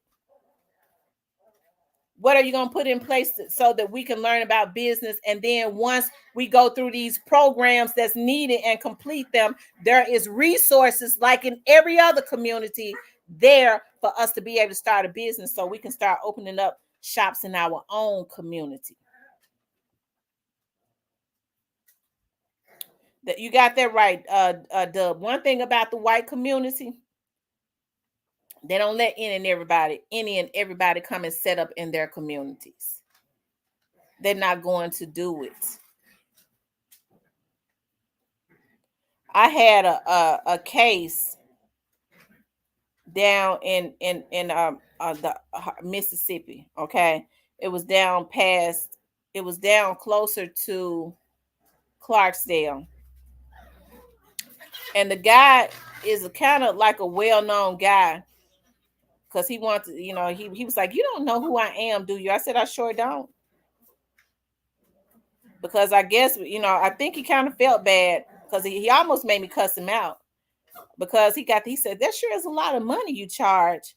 But, I guess, hey, I'm going to go on and pay it. He was like, I was always the guy. He went on trying to tell me about his background and stuff. I was the guy that always went and got the money. I said, I don't know what you mean by that. He's like, you don't know who I am. But anyways, he had been affiliated with some type of mob in the past. I didn't give a damn about that. I wanted my money because I knew I was going to do the job and I wanted him to pay me and I wasn't going to take no credit card. Okay. So that was what that was about. Because I didn't care what he was talking about. I didn't want his credit card. I wanted my money in cash. But anyway, he ended up being a cool guy. But he wanted me to know, I guess he thought he was scaring me, but I kind of looked him up in the past and he had been affiliated with a mob that ended up getting bust back like some years back anyways. But I went and sat on his street. He had me doing something and he couldn't apologize to me enough, because when I went and sat on his street, I drove one of my cars, and I drove one of the cars. I had no idea that Black people didn't live on that street. And so my windows were dark, but they weren't dark enough. They could see that I was a black woman. Them white folks about will lost their mind. And he called me. He said, "God, you've been spotted." He said, I'm so sorry." He says, "I forgot to tell you that I have a lot of pricks that live on my street. They've lost their mind. They've started calling all the neighbors saying it's a black girl in our neighborhood.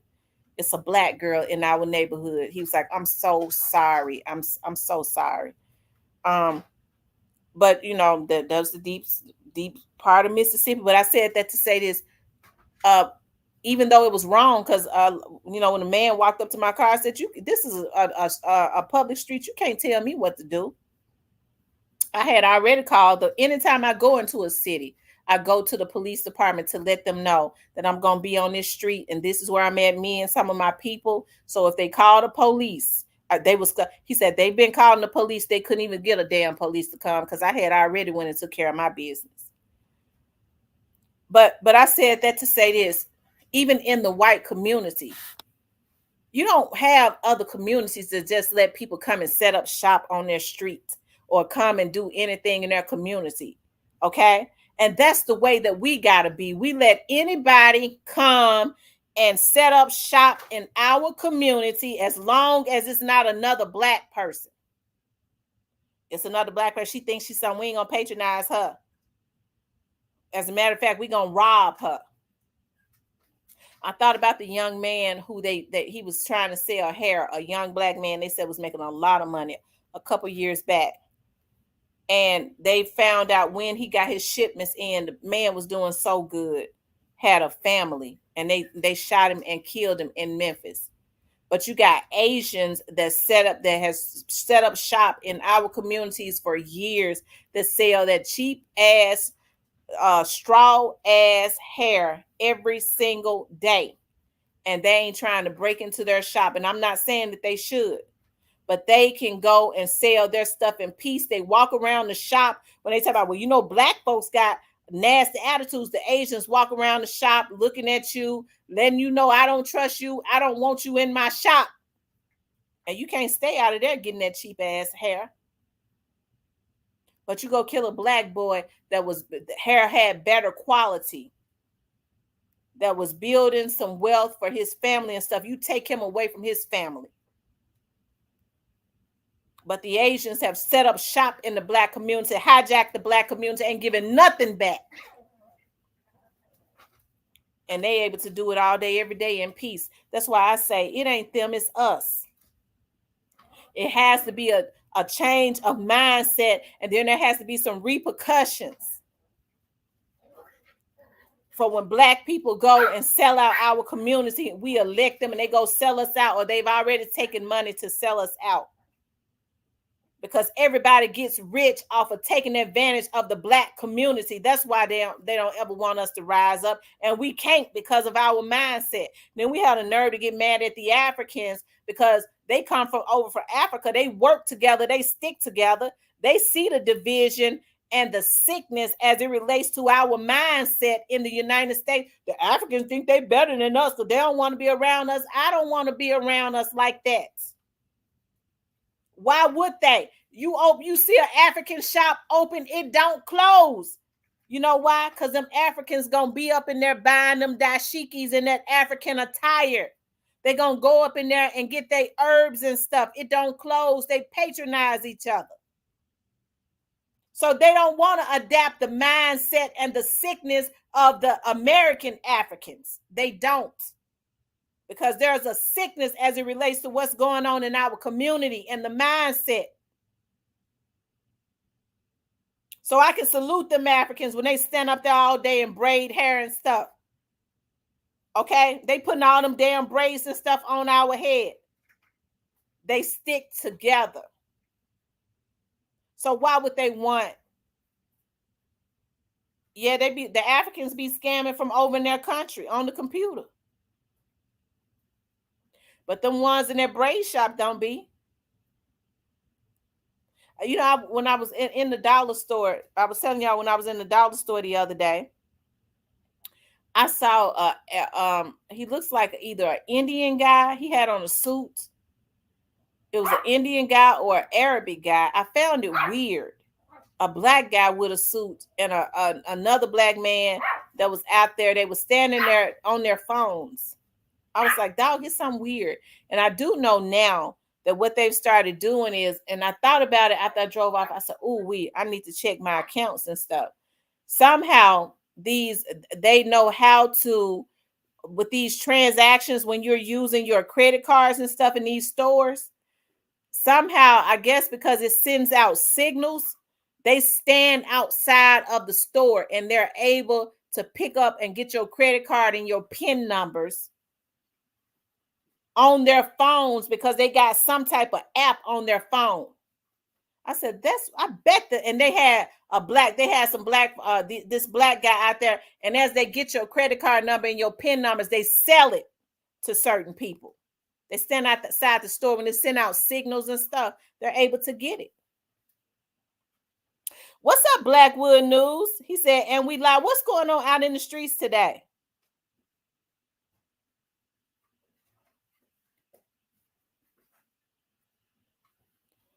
What's going on? Shout out to Blackwood News, y'all. Shout out to Blackwood News, the voice of the city. He says, and we are live. I saw that you were on some scenes today, Blackwood News. I saw that you were on some scenes today that it looks, it's just been, it's been crazy. I already know.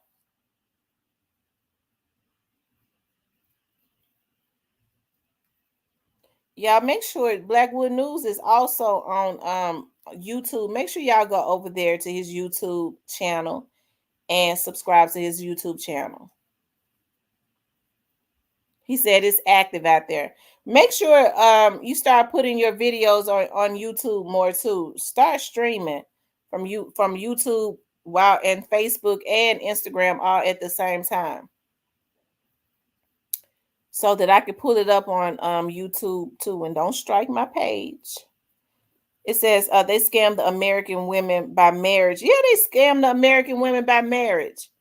That's the reasons why when I see somebody from Nigeria that be, trying to request my friendship on Facebook, I block them. I don't want to get married. Not to you.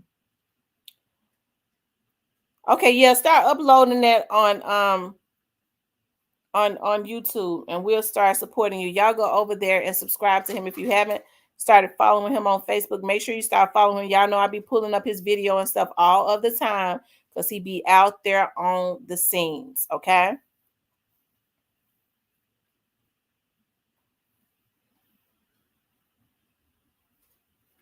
But yeah, that's what they do now. That's why I never use my PIN number for nothing. Ever.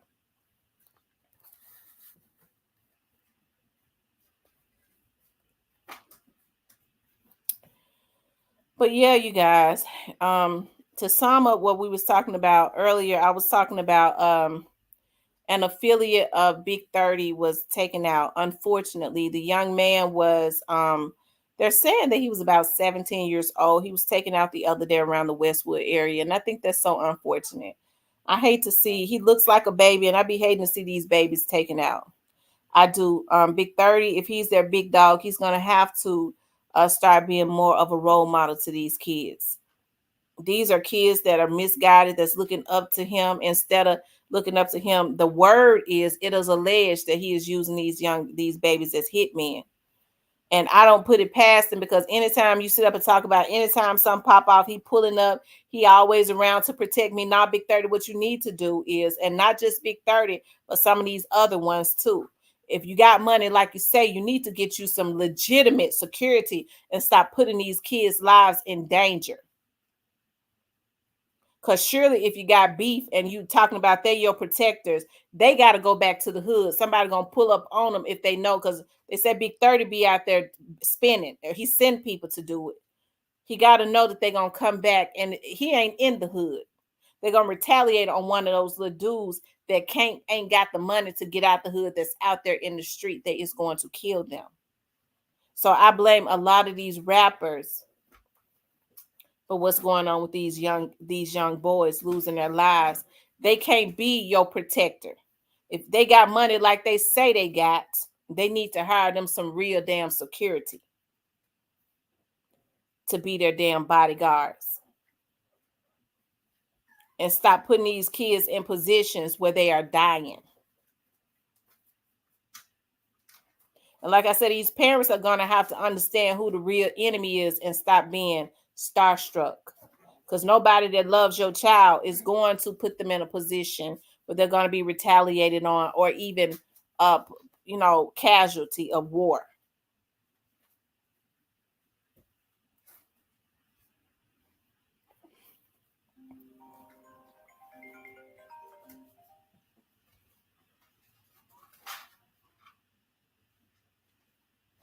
To accept, press 1.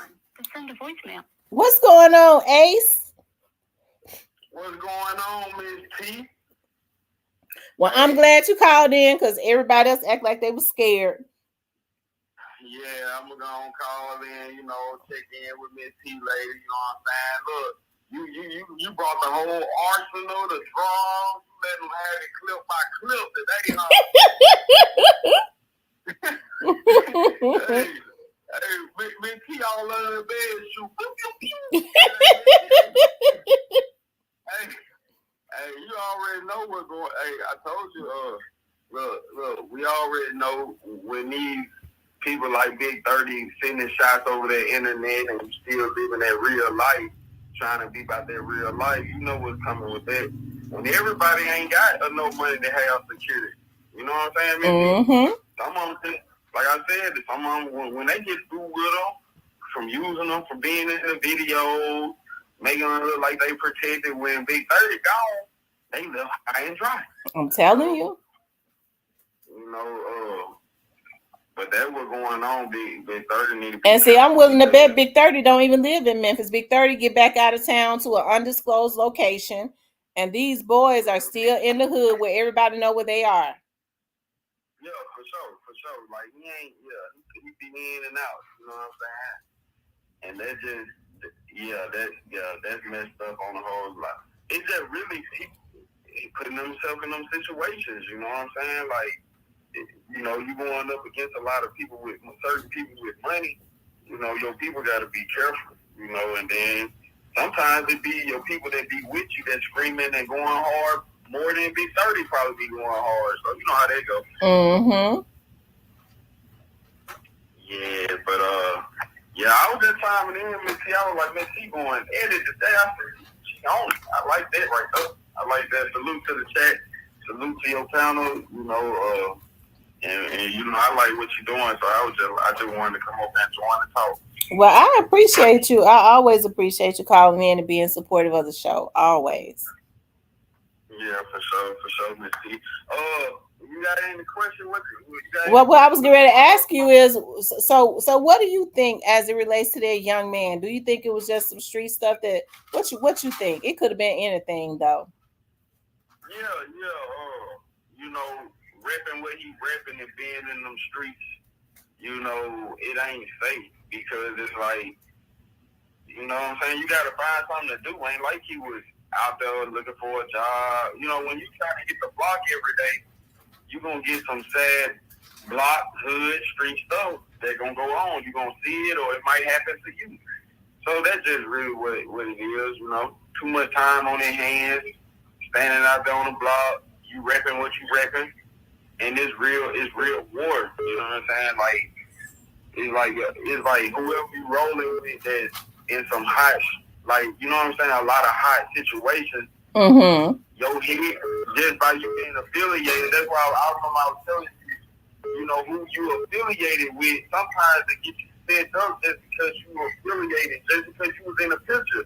That's why I was telling you a while back, like, some niggas will just get out there, they'll do that just to get you out the way because they seen you in the picture or you doing too much or, you going harder than Big 30 is in the street because you Big 30 homeboy. It's all kinds of stuff that who done it, who did it, I don't know that, but you know how they go. Yeah, it could have been anything, but I'm willing to bet you whatever happened, the people around him know what happened. Oh, most definitely they do. I don't know. It just Memphis gonna be what I see in the future for Memphis is gonna be linked back to all the older people. know what I'm saying? All those people, it's gonna be like an old person town by the time they get done. These crazy gremlins. Yeah, because they taking out all the young people losing their lives. That's what I'm saying. It's gonna go to a retirement home type of city. Everything is gonna be very historical. Yeah, because they killing each other, they hating on each other. And like you said about the Asian community, Mexican community, white community, our community, the only one ain't organized. Hell, we barely know how to organize crime. That's true. That's true. Man, I just feel like it's gonna all boil down to the rights. The rights is gonna be standing with the rights. And the people that's on the other side gonna be on the other side. You know what I'm saying? That's just what it's gonna boil down to. And I ain't feeling sorry for them. No, because people gonna have to start standing by what's right and start guiding their kids on what's right. And what they're gonna have to do is these rappers pay attention, especially when their kids are underage or still young adults. Pay attention to what these rappers got going on and tell their kids, you know what, you might like them, you might know them, but I think you need to steer clear of that. Because it ain't nothing cool about these rappers using these young men as their bulletproof vest. Right, protection, but yeah. And you know that's how the city of Memphis is anyway. That's just what comes with anybody that make it out of Memphis. They gonna have they little killers with them. So that's just what's going on. But man, it's gonna be the same results if they don't stop it. All that beat rap beat, man. I ain't getting them boys too far. No, it's not. And it's hurtful to see it because they said this young man was 17. It's hurtful to see a 17-year-old lose his life like that. Good God Almighty.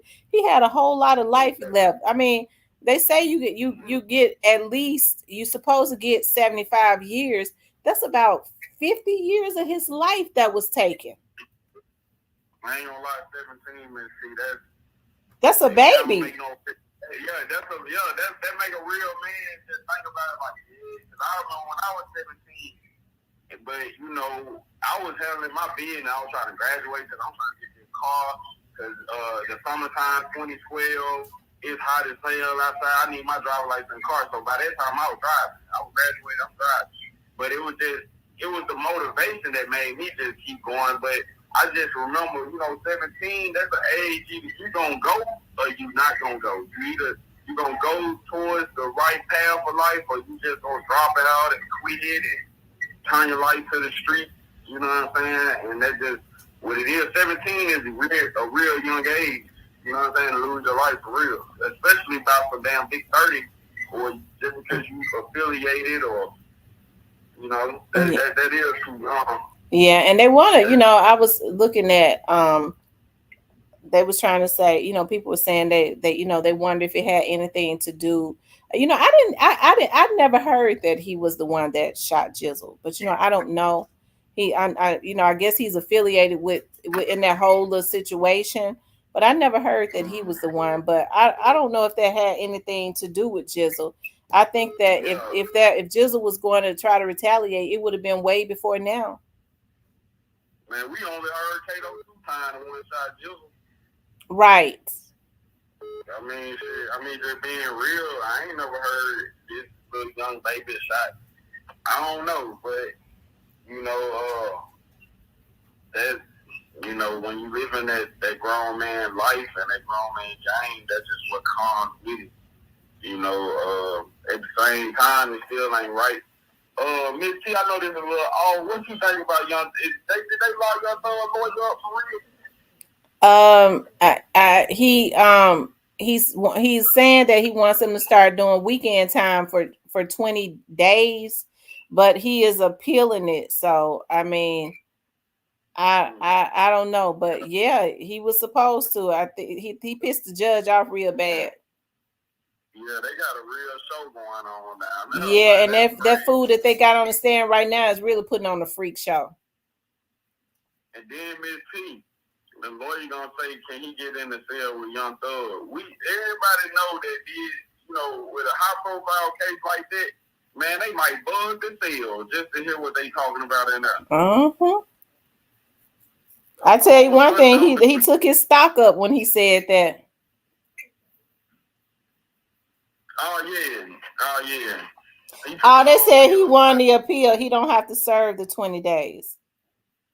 Oh yeah, okay, that's good. Yeah, they just. I think that judge was trying to scare him up, like, because the judge got no power to do that. Well, if you ask me, I think they've kind of been disrespectful towards that judge.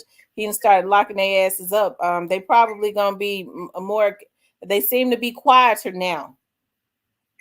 I don't trust a judge. I don't trust a judge that wear an earring in the ear. I want to my ear, but that nigga got an earring in his ear. That nigga, I'm telling you, you know, I'm crazy as hell, but a judge with an earring in his ear, I don't know about that nigga. And he got a bald head, man. Oh no, I don't trust. You know, he's a high-ranking officer in the Army. That judge is. So yeah, he's a high. I was looking at his I pulled him up. I was looking at his background. He's a high ranking. I was looking at video of his wife. She works with children, I think, and he has 2 kids. But he's a high ranking person he's been in the Army for many years in the service. I'm talking about, listen, that man put that earring in his ear because he know he had a comfortable position. And like, that's just like getting a tattoo or something. That man put in high ranking shit in all his life.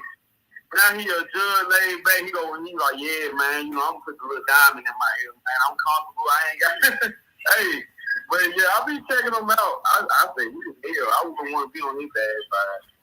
I wouldn't want to be on that judge bad side for real. Yeah, and I was tickled. They said, here's a judge that they say he got an earring in his ear, and he comes in his robe. You know, when judges wear robes, they supposed to have collars that comes. They say he doesn't have on. You can't see a shirt or a collar. He coming there with a robe on and no shirt. So they said something about the earring too, for real? Yeah. I was reading the comment. I was reading the comments. I was freestyling. Okay. Yeah, it was in the comments. They said he wear an earring and he comes in there with his robe on and no shirt up on the robe because you can't see a shirt. Hey, look at this thing. They got the eating some damn wings and shit, some good ass wings and shit. Man, I'm for hell, man. That's that power. You messing with that power, man. That Grand Reaper ain't no joke. But they got a real show going on. We talk about the lawyer took his jacket off and everything, man. So let me ask you something. Who is this fool on the stand? Is he supposed to be a witness to the prosecution? Because I thought they said he was supposed to be testifying against Thugger and them. He's just somebody, testifying, don't always mean you're going to roll on somebody. Testifying can be in Young Thug behalf. You know what I'm saying? Just, law. And it's just like, by him being affiliated with Young Thug, I think in his Young Thug situation, everybody that they got, good or bad, they just want to testify to hear, okay, is Young Thug a good person, or what did you know him as when was you around him? Or you heard what he's saying? Oh man, we was in the studio, we made some music. You know what I'm saying? So I think certain people that testifying got his back, and certain people that testifying, they just trying to work a deal. G Money said Woody a snitch. He was a shooter. So is Woody a rapper? That's what I'm trying to understand. Is he a rapper, or was he just hanging around them? He probably was just hanging. I never seen that guy, so I really don't know too much about his situation because I don't really dig into it like that. But I believe he was somebody that probably was around Young Thug at one point. Because Young Thug was weird. You know what I'm saying? He had we know he wore dresses and shit, but he had real weird little demons around him too, though. So he had all kinds of weird stuff going on. But yeah, I think he was just somebody around protection, just to have around all kinds of retarded. And he just trying to play crazy. They say he has immunity.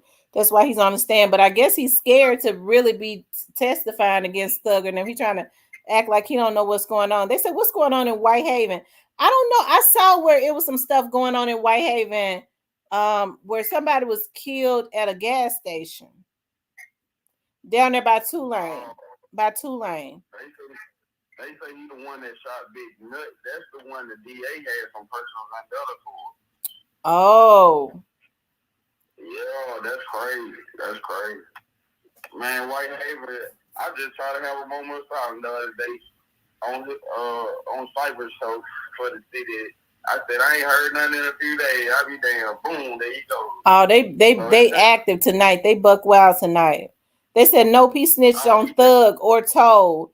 Okay, so now he's giving the prosecution a hard time because he don't. I guess he's scared because Thug and them are in there looking at him.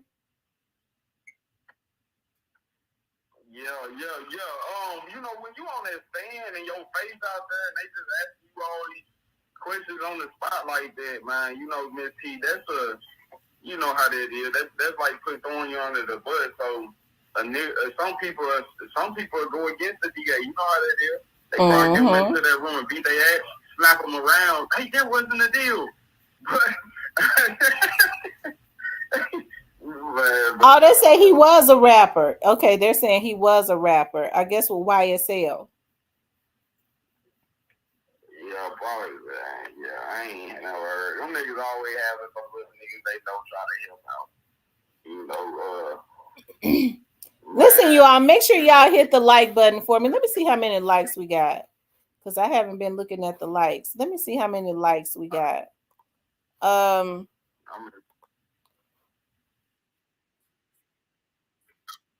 Y'all hit the like button for me. Run the likes up. Make sure you hit the. Also, if you have not gotten a membership, get a platinum membership because it goes down in the platinum. So if you don't have a platinum membership, make sure you sign up for the for a membership, right? All the exclusive goes on in the platinum. Yeah, I'm gonna sign up, man. See, I'm a member.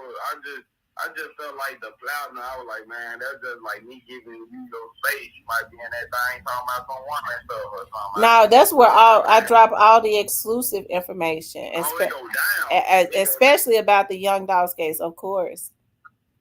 Oh man, I gotta get up there now. It said, would it be an informant? They said, would it been an informant for years? So that's why he's acting like that. Now he's in front of Thugger and them, and he's kind of scared.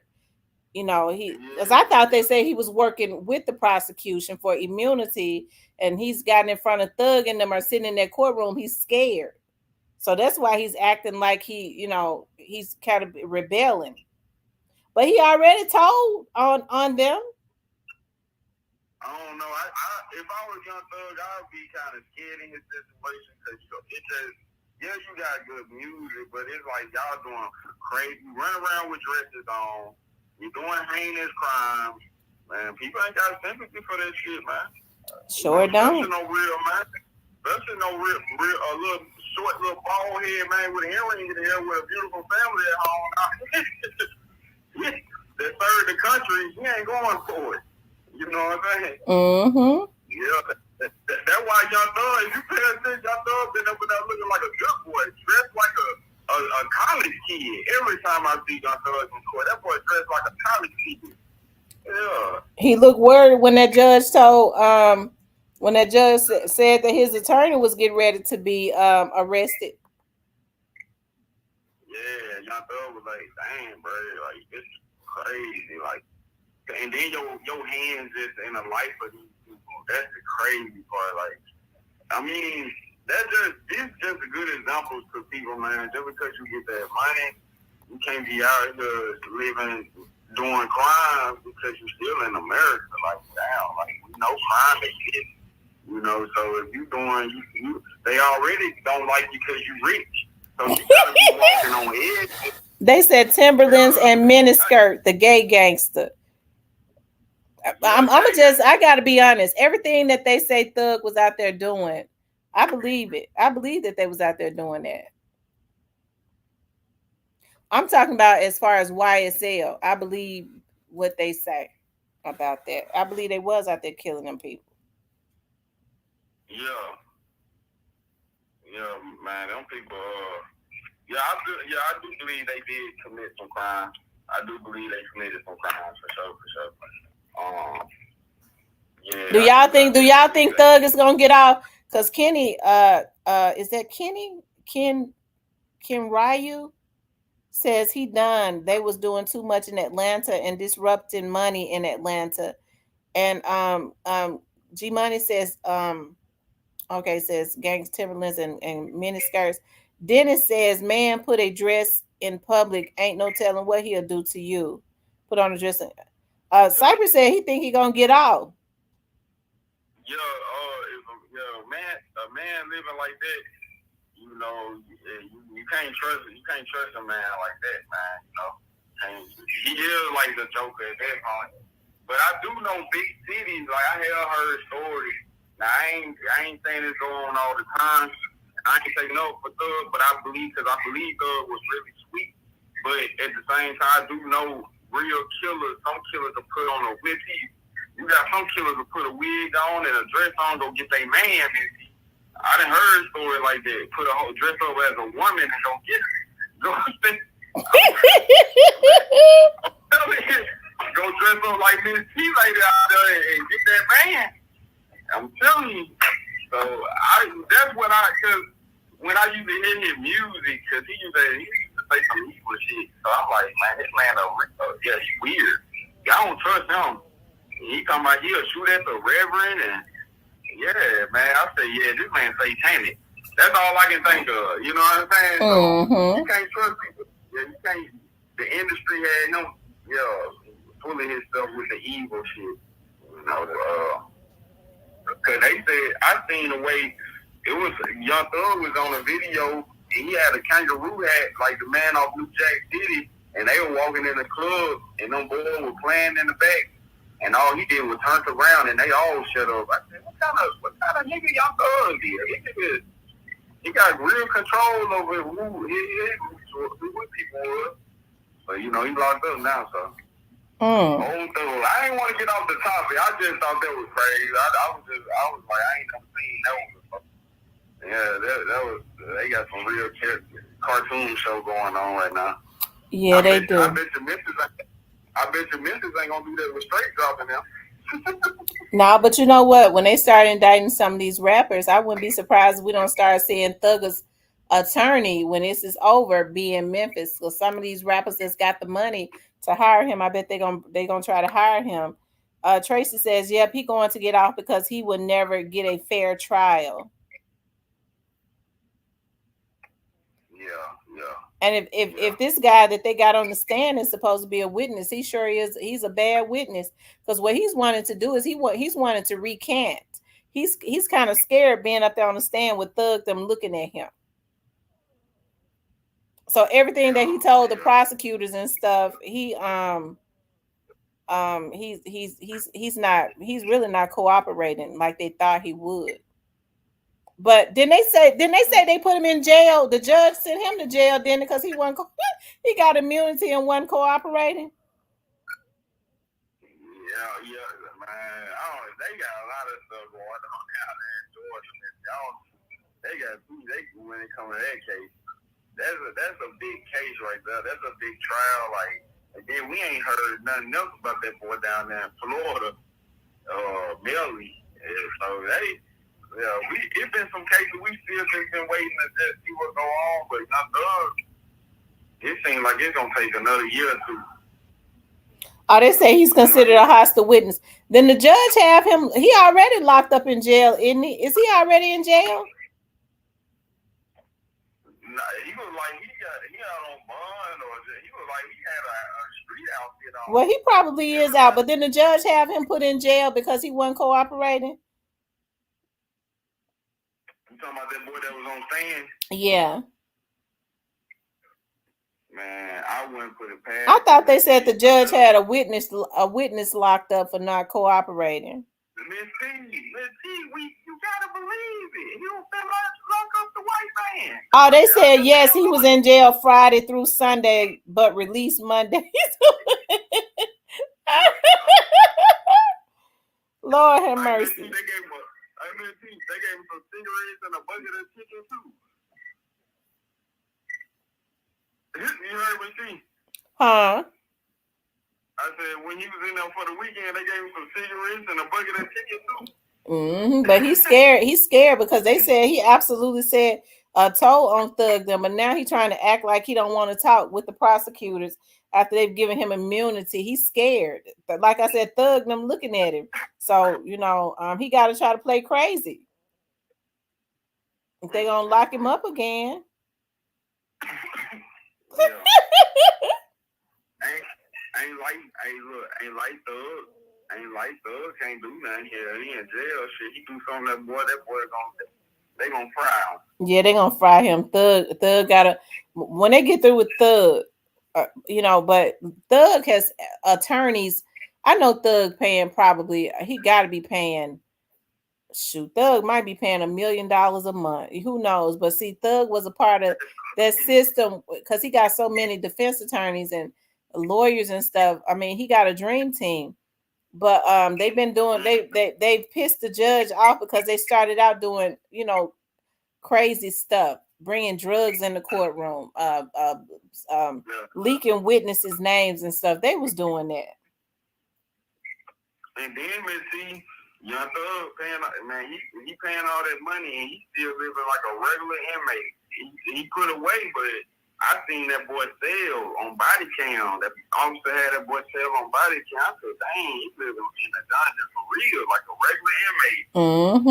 So, I wonder if he gonna have any money left when he gets out. I wonder, does he have?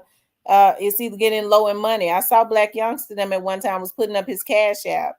I'm sure some of the rap. Nah, they making money nowadays. Just like Trump made 30-something million, 50-something million off.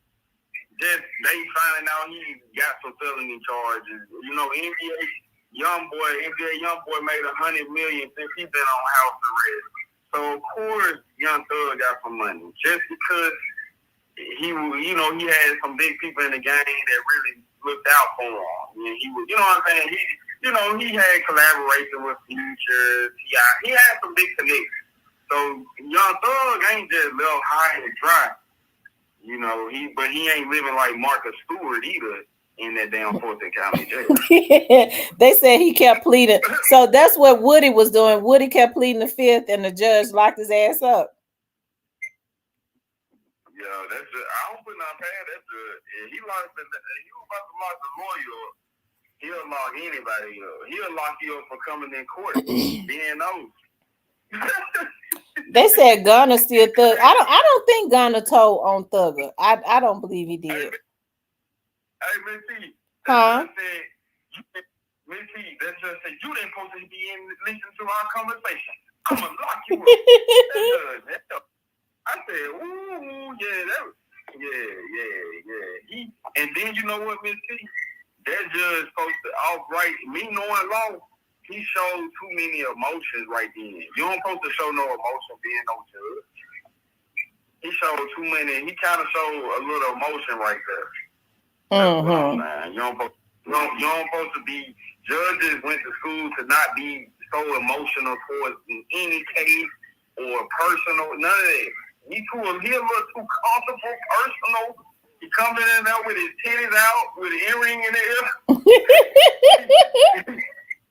I think he a little prejudiced. He raised up in them ties. You know what I'm saying? The shoe on the other foot. You know what I'm saying? So, let the brother breathe, man. I'm gonna let the brother breathe, man. That's the hell with himself, boy. He probably somewhere take a time right now. Yeah, that judge look like he be tired and stressed out when he walk up in there. Man, listen, it look we gonna make it a show, but it look like one thing about with that judge, he just, man, that money right, we gonna make it a show with that money right. If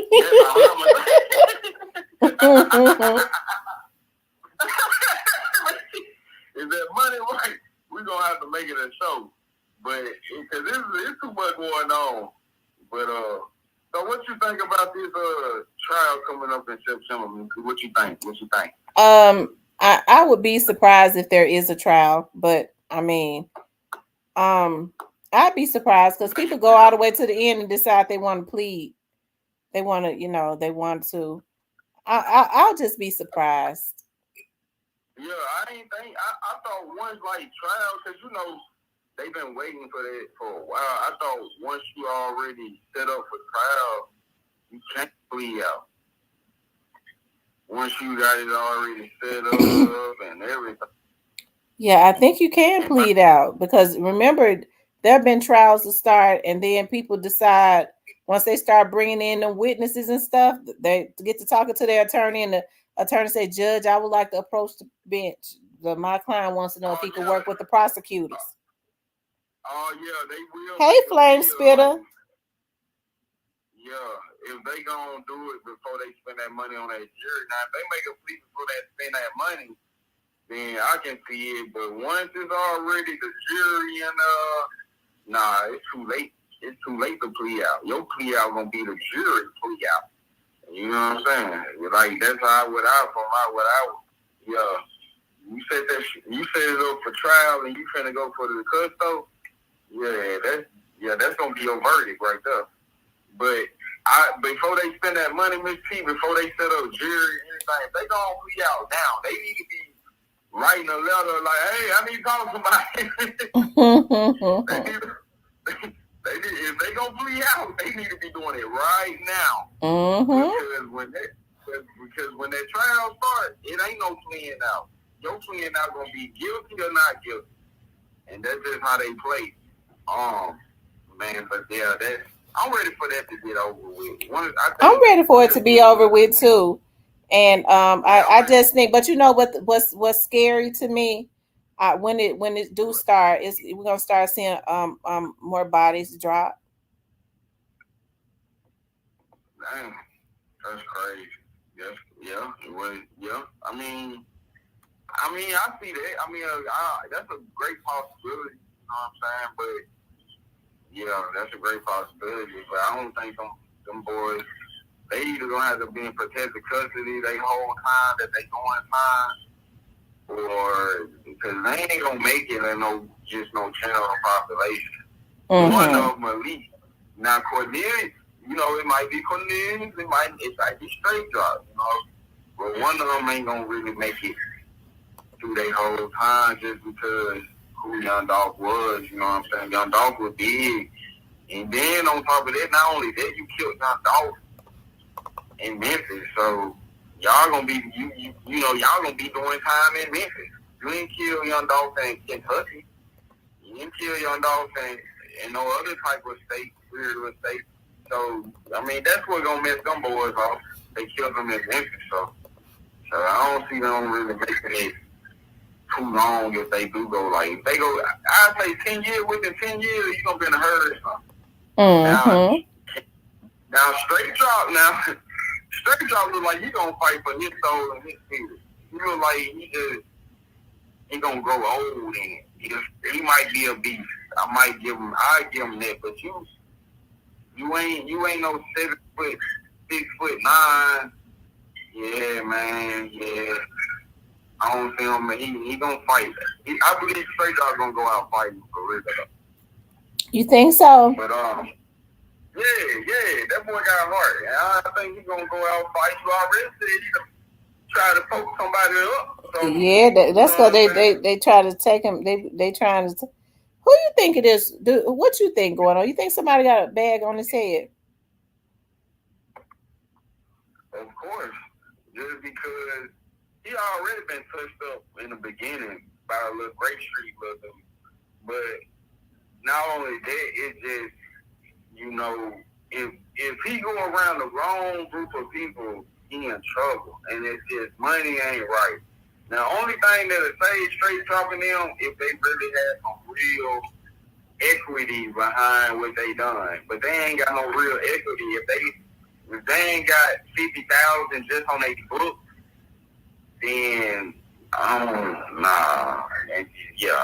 Because you can't have that much. You can't put that much on there at one time, but you can have as much as you want on there. And don't be giving them. And if you give them a fee or paying, they really ain't gonna mess with your money. But if he ain't got no real money behind him, he ain't gonna make it. Because it was just what he done. You know what I'm saying?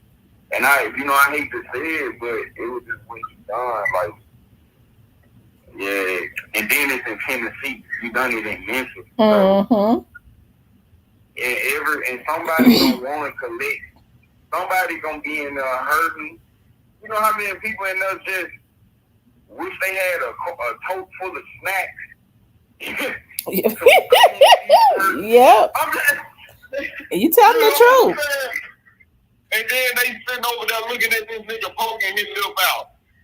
You know, man, but the only people that's he going in there when he do set up that road, he going in there with them niggas that got some real basketball numbers and football numbers. Yeah. He ain't gonna be in there with niggas that suspended driving license or he gonna be on a whole nother weird level. He gonna be on some weird. He gonna be on a level that you ain't. Yeah, they got levels to that jail shit. You know, you can be out playing like you little kids. You know, at the amusement park playing basketball, playing cards. But they got some levels, man. Look, you 23-1. You know, shit, you 23-1, straight dropping down. So I guarantee you right now, Miss T, they bringing the phone. They got the phone on wheels. They bringing straight dropping down the phone on wheels to the trace stuff right now. Mm-hmm. That's how he living. I'm serious. He when straight drop get on that phone, they bringing the phone on wheels to that nigga, and he talking on through the straight. Yeah, because from my understanding, when Straight Drop had his phone one of them times, because he's had it several times. They listened to him. They was listening to him for 2 weeks before they went in there and busted him. Yeah. You talking about like a cell phone? I remember they said when they caught him with the cell phone, they was listening to him for 2 weeks before they went in the cell and busted him with it. Yeah. Too Pretty Miss Kitty says, Too Pretty Miss Kitty says she lost her grandmother. Sorry to hear that, Miss Kitty. I love you, Miss Kitty. I'm sorry. You have my condolences. Yeah, for real. Salute, Miss Kitty. I'm sorry to hear that.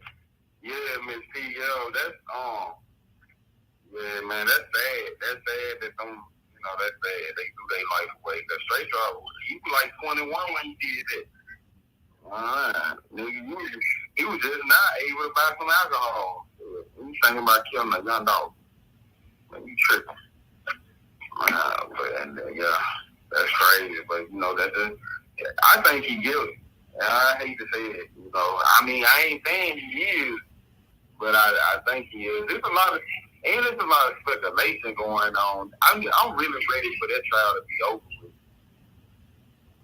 Yeah, I'm ready for it to be over with, but it's a long way from being over with Young Dolph's situation. It really ain't even started. Like it's really just begun, and it really ain't begun because it's a lot of pieces to that situation. Some people say, I didn't heard some people talking about follow the money and all that. You think the Fed try to follow the money in that too? Well, they always do. It's something when it's been almost 3 years since Young Dolph was assassinated, and you hear them say that it is still an ongoing investigation. Now, one time have they said, no, we have the people that are involved in this, and we got them, and that's once they're convicted, it's going to end. It's still an open case and ongoing investigation, and it's been ongoing for 3 years. Can you imagine how big it must be? Yeah, that's pretty big. Yeah, that's pretty big. I agree, TB21, because the judge said to Thug's lawyer, it's the same way when I have private conversations with you. Nobody said anything, and I agree with him. Yeah, that's true. Yeah, you can't be playing that type of game because it's like, okay, yeah, I feel that the judge just let him know, like, man, listen, y'all done did stuff we ain't call y'all out. You trying to call me out? I think the reason the judge wanted to know who told him that, the judge wanted to see who the mole is, because Thug and them attorneys have been doing some slimy stuff. He want to see if somebody is being paid that is in his chambers is being, because they ain't above, I'll pay you when this and that. He already know those attorneys. The judge is an attorney. So those attorneys and judges have practiced together. They've been in courtrooms together. They're all lawyers. They all in Atlanta. They know how grimy they get down. You know, they know what them judges know because they practice as lawyers too, grimy attorneys and what they do. So I think the reason, in my opinion, he has such an interest because he wanted to know who the mole is, because I don't think Thugs and them attorney is above paying somebody to give them information. I think that's why he has such an interest, because he knows the practices of Thug's lawyer. Thug has a good lawyer. I think he's a high price lawyer. He knows the law and all of that. But you don't get to where Thug's attorney is by playing by the rules. Yeah, you're right. Yeah, and because I high powered a lawyer ain't. Yeah, he a high powered attorney. So somebody was saying that with Thug's attorneys, because he practices, I was reading all the states that he practiced in. Like, he's got a law license in Kentucky, Tennessee, like he's everywhere, Michigan. So each state has different laws. Okay. So to have a law license in all those states, he's got to be pretty smart. But they were saying that his retainer's fee starts at $100,000 to $500,000. Just to find your jacket. Yeah. Miss T, you ever thought about going into the lawyer field when you was, doing law? You know what? I had thought about it, but I think my personality, I like kind of the field that I'm in. I like the investigative part. Although, I like the investigative part, even though, I work with lawyers and stuff. Y'all, Miss T, your work, y'all be like, y'all really hot tech, because the investigator, man, that's somebody that people don't even, people say the DA, the lawyer. Man, the investigators go out and get the investigators go out and get the evidence that's needed to make the lawyers look good, and the lawyers make bukus of money. That's the reason why I always say I'm gonna get mine. I don't work for no little bit of money. If you ain't got it in your budget, it's all good. We just ain't gonna be able to work together, because I already know a client gonna pay you a lot of money. If I got to be out there in the trenches getting you what you need, trying to get people to give me information, I need my money. That's it. That's all. You won't guarantee money. You ain't got time for little JoJo and them families to be trying to scrape up some pennies to get you. I'm telling you. For the next court date coming up. Hey, Miss T, that's why I learned sometimes you see court date get pushed back because that lawyer ain't getting paid. That lawyer ain't getting paid. That's exactly what it is. They'll keep pushing it back. Yeah, they'll keep pushing. Always remember that a lawyer is only as good as his researchers. That's for sure. TS says no, the defense never had a ex parte with the judge and a witness without the presence of the prosecutor. The judge definitely biased. I'm gonna tell you something. He probably is a little biased. I think I looked at that case in the beginning. I don't think he was in the beginning. But I think when Thug's lawyers and them started pulling all those shenanigans and playing games, and I remember that when I was looking at it early on, he was saying that they was insulting his intelligence. They was letting Thug be all on their iPads and stuff. They was making calls, threatening people. They was leaking witnesses' names and information. I think that put a bad taste in the judge's mouth.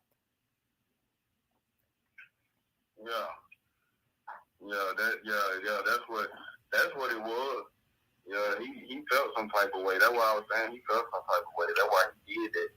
But yeah, man, see, that was another reason I came up, because I was laughing when you said I want it now. I ain't gonna wait till I die to get it. I'm gonna get it. That's now. Right. I want mine now. Yeah, I like that right there. That was right there. That was gold. I said, yeah, he on it tonight. I like that one right there.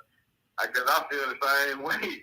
Hey, Miss T, that was just a little. That was a little rod they threw in them just so we can stay down at the bottom while they had living in heaven.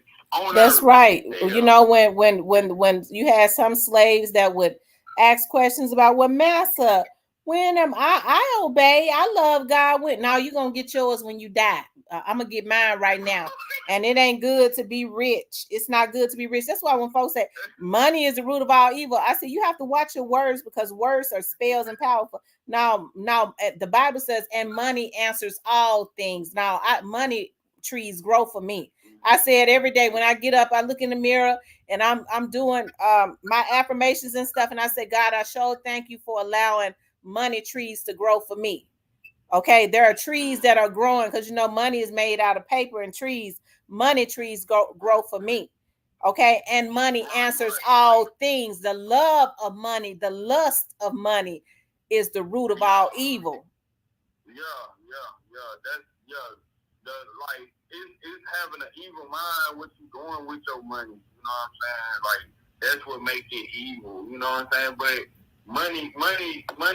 We gotta have money because we was built to labor and work and get our stuff and have nice things and just have a good life. Stay out of people's way and love people.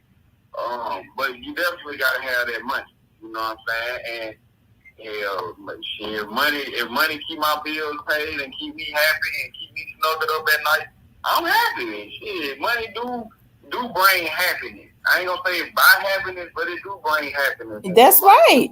When folks say, "Oh, you can't be happy when you rich," I said, "Well, let me find out first. Hell, let me see. You can't speak for me. Let me see if I'm gonna be happy. Shoot." Oh shit! Oh, funny. At that point, I get what I'm telling you. You sound like an old rich fool then. At that point, hell, GMT, give me that. Hell, but it is. I can understand some older people feel like that when they, live their life and they ready to pass on, they ready to get it all behind. But man, while we here, man, we young, we still we wealthy, health, and we all that, man. We got all that and still got our life, and we young enough to enjoy it. You know what I'm saying? That was another thing too. See, I don't want to be that old great man. I be seeing them old men, and they did, and I respect them, but they old gray head, but they riding on clean Corvette. And that was another thing, like with our generation, we ain't gotta be so old now. Cause I was looking at it, I'm like, he probably worked all his life. Now he about 70. And he can just go ride in a little Corvette or a nice car and enjoy it. But I don't want to wait till I'm old. Like you said, I want it now. That's right. But I think with our generation, we got it a little faster because people caught on and catch on. And, it's all about you have to put in that work. You can't be sitting around not working, no matter if you got your own business or you just working. You have to work and accumulate some money because don't nobody want to take care of no grown person. I know that's right. Hey, let's see. They barely want to take care of their damn baby. I know that's right. Look, C. Hayes says they need to put that judge on straight drop case. I know that's right. He ain't gonna play with him. But Missy, I ain't gonna hold you up. I enjoy laughing with you. Well, I appreciate you calling in. I was just getting ready to say I'm getting ready to get off because I've been fasting all day, so I'm gonna go ahead and fix me something really light to eat. But I appreciate you calling in, Magnay Mace. You're welcome, Missy. I'm gonna get down and get off. It's a blessing to hear your voice and hear you, talk with us, talk with the people, and we just come together and just, we still pushing on. We staying strong because, hey, it's people jumping off their grid, Missy. We ain't trying. They jumping off their grid and we staying strong and staying on. And we want it now, Missy. That's right. And money answers all things. That's what the Bible says. It does. And all right, Missy, well, it's all love, Missy. I'll check in sometimes. I just give another 2 cents call. If you want to keep calling, you know how I do it. Well, you always call in every time I come on, and I want you to keep doing that. I appreciate it. You're welcome, Missy. I'm out. Okay, talk to you later. Shout out to Magname Mace. He's always very supportive of the show. He said 30 minutes later, and Bruh said, shout out to Magname Mace. He's always being supportive of the show. As usual, you guys. Y'all know when I came on, I said I was gonna only stay on for 1 hour. Let me see who this is from Missouri.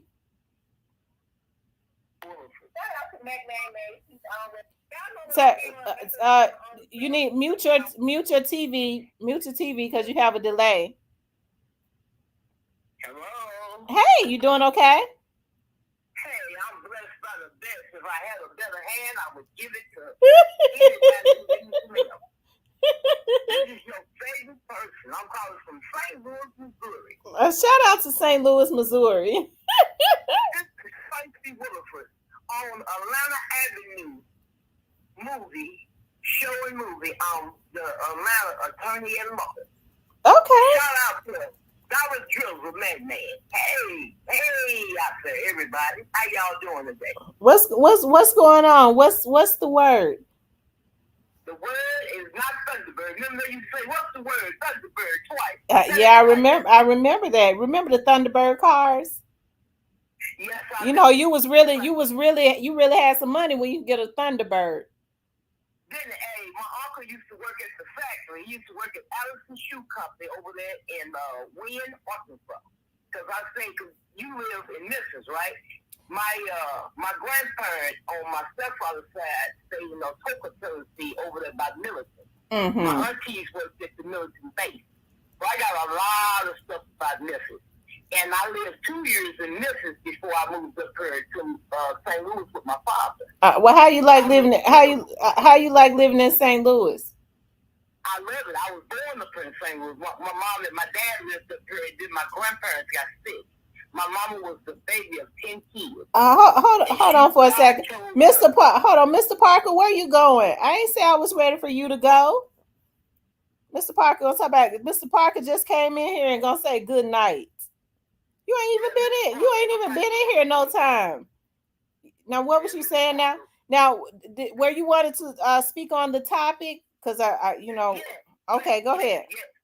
Let me tell you something. Let me tell you, Memphis has changed so much. Those areas, it has changed. Let me tell y'all, when I was a kid, and those areas that she's mentioned, T is mentioned, all those areas were beautified and glorified. You could go to those areas in the summertime, and those lawns were so manicured. Am I not kidding? And now it has got human beings. That's just ridiculous. They just tore those areas down. Mm-hmm. It just don't make no sense. I mean, it's just so gang infested now. When I was younger and we went to Memphis, it was just like going to like a mini St. Louis. Right. Like when you went to Little Rock, it was so pretty and beautified.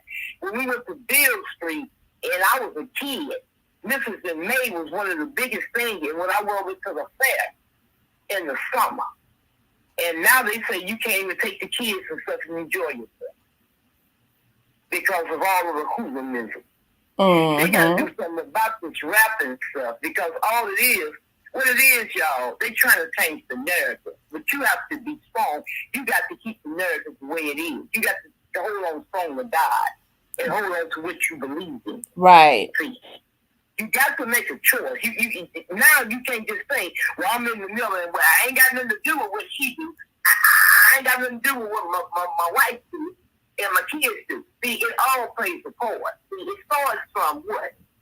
Your foundation. Right. I agree. It starts with what you've been taught. See, your mama taught you to have a job and work for what you want. Don't sit there with your hand out and wait on somebody to give you something. Right. You don't have to pass around talking about, hey, give me $1. I need a quarter. I need 10 cents. And you weren't raised the way, neither was I. I was supposed to get out there and work, get it out the mud, out the dirt. Hey, I don't care if I got to go over there and get a job.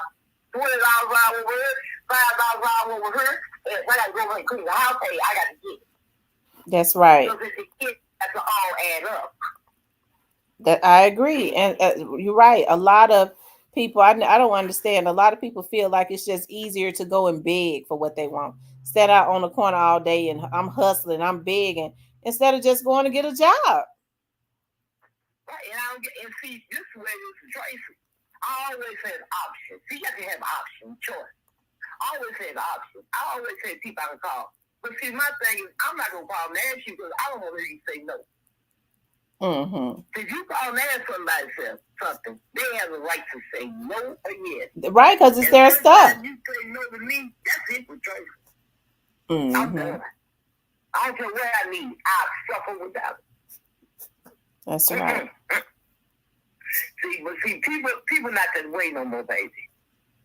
They'll sit there and watch you go to work. They don't care. They watch you work 7 days, 2 jobs. Mm-hmm. Then you come home. As soon as you get in the house, they don't rob you. They'll rob you. They do you good work. You come home for nothing. Or they'll get up early. They'll get up at 5 o'clock in the morning. One of my friends said she was dating a guy. She said I could never understand why, she said he would get up at 5 like he was going to get a job. She said, and one day I called him in another part of the complex. She said he was getting up for a week, but he had been watching this lady had gotten a new car. So he figured she had some money. She said he had been watching that lady apartment. She said, I put his ass out when I found out he broke into that lady apartment. But the thing about it is, if he could get his sorry ass up at 5 o'clock in the morning and go and case somebody's house and watch their patterns, he could have been going to a damn job to take care of his family. Mm-hmm. But that's the same way they do the drug dealers. That's the same way they do people on disability. And you said something. You said a great point. This country was built on people that get disability and veterans. And that is the worst people they treat in the world. 75% of your homeless people were veterans. Back on kids, Google it. Take yourself a poll. In the area you live in, go talk to the home. Mm-hmm. 75% of them. And I tell you what, you back on kids, wait till the first or the third when they get them checks and see how many drug dealers they're out. Mm-hmm. Get you some vision. Get you some facts. They say, pull you some tea. Get your Coke, Pepsi, whatever your drink is that day. I bet you'd be so sick to the stomach you won't drink it. It'll have your stomach so and knock you be crying like a baby. I agree. But they say, this is the land of the free. And let me tell you why your mouth is coming over here. Because you get to make decisions over here. If you decide you're going to be a bum, then you can just get up and be a bum. You just got to worry about what mama, daddy, going to say, auntie, and both things. Over there when you were a child, they come to your school, they say, okay, your mama she worked at a factory and your daddy was a sheep shirt. Okay, boy, you going to be a sheep shirt. Your mama a doctor, your daddy a brain surgeon. Okay, boy, you going to be a doctor. It don't matter if your brain don't go that high. That's what you're going to be. Mm-hmm. Unless you get to a visa and come to America and then they send you to be there, but you change your major. And then you can't never go back to your home country. That's your decision. Right. Well, Miss Tracy, I'm gonna get off of here because I have not eaten. But yeah, I heard you say you were fasting, and I see you getting a little thinner. Yeah. So it's working for you. Yeah, so I'm gonna get off of here and I'm gonna eat something because I have not eaten. So I'm going to eat something because I'm kind of getting a little sick.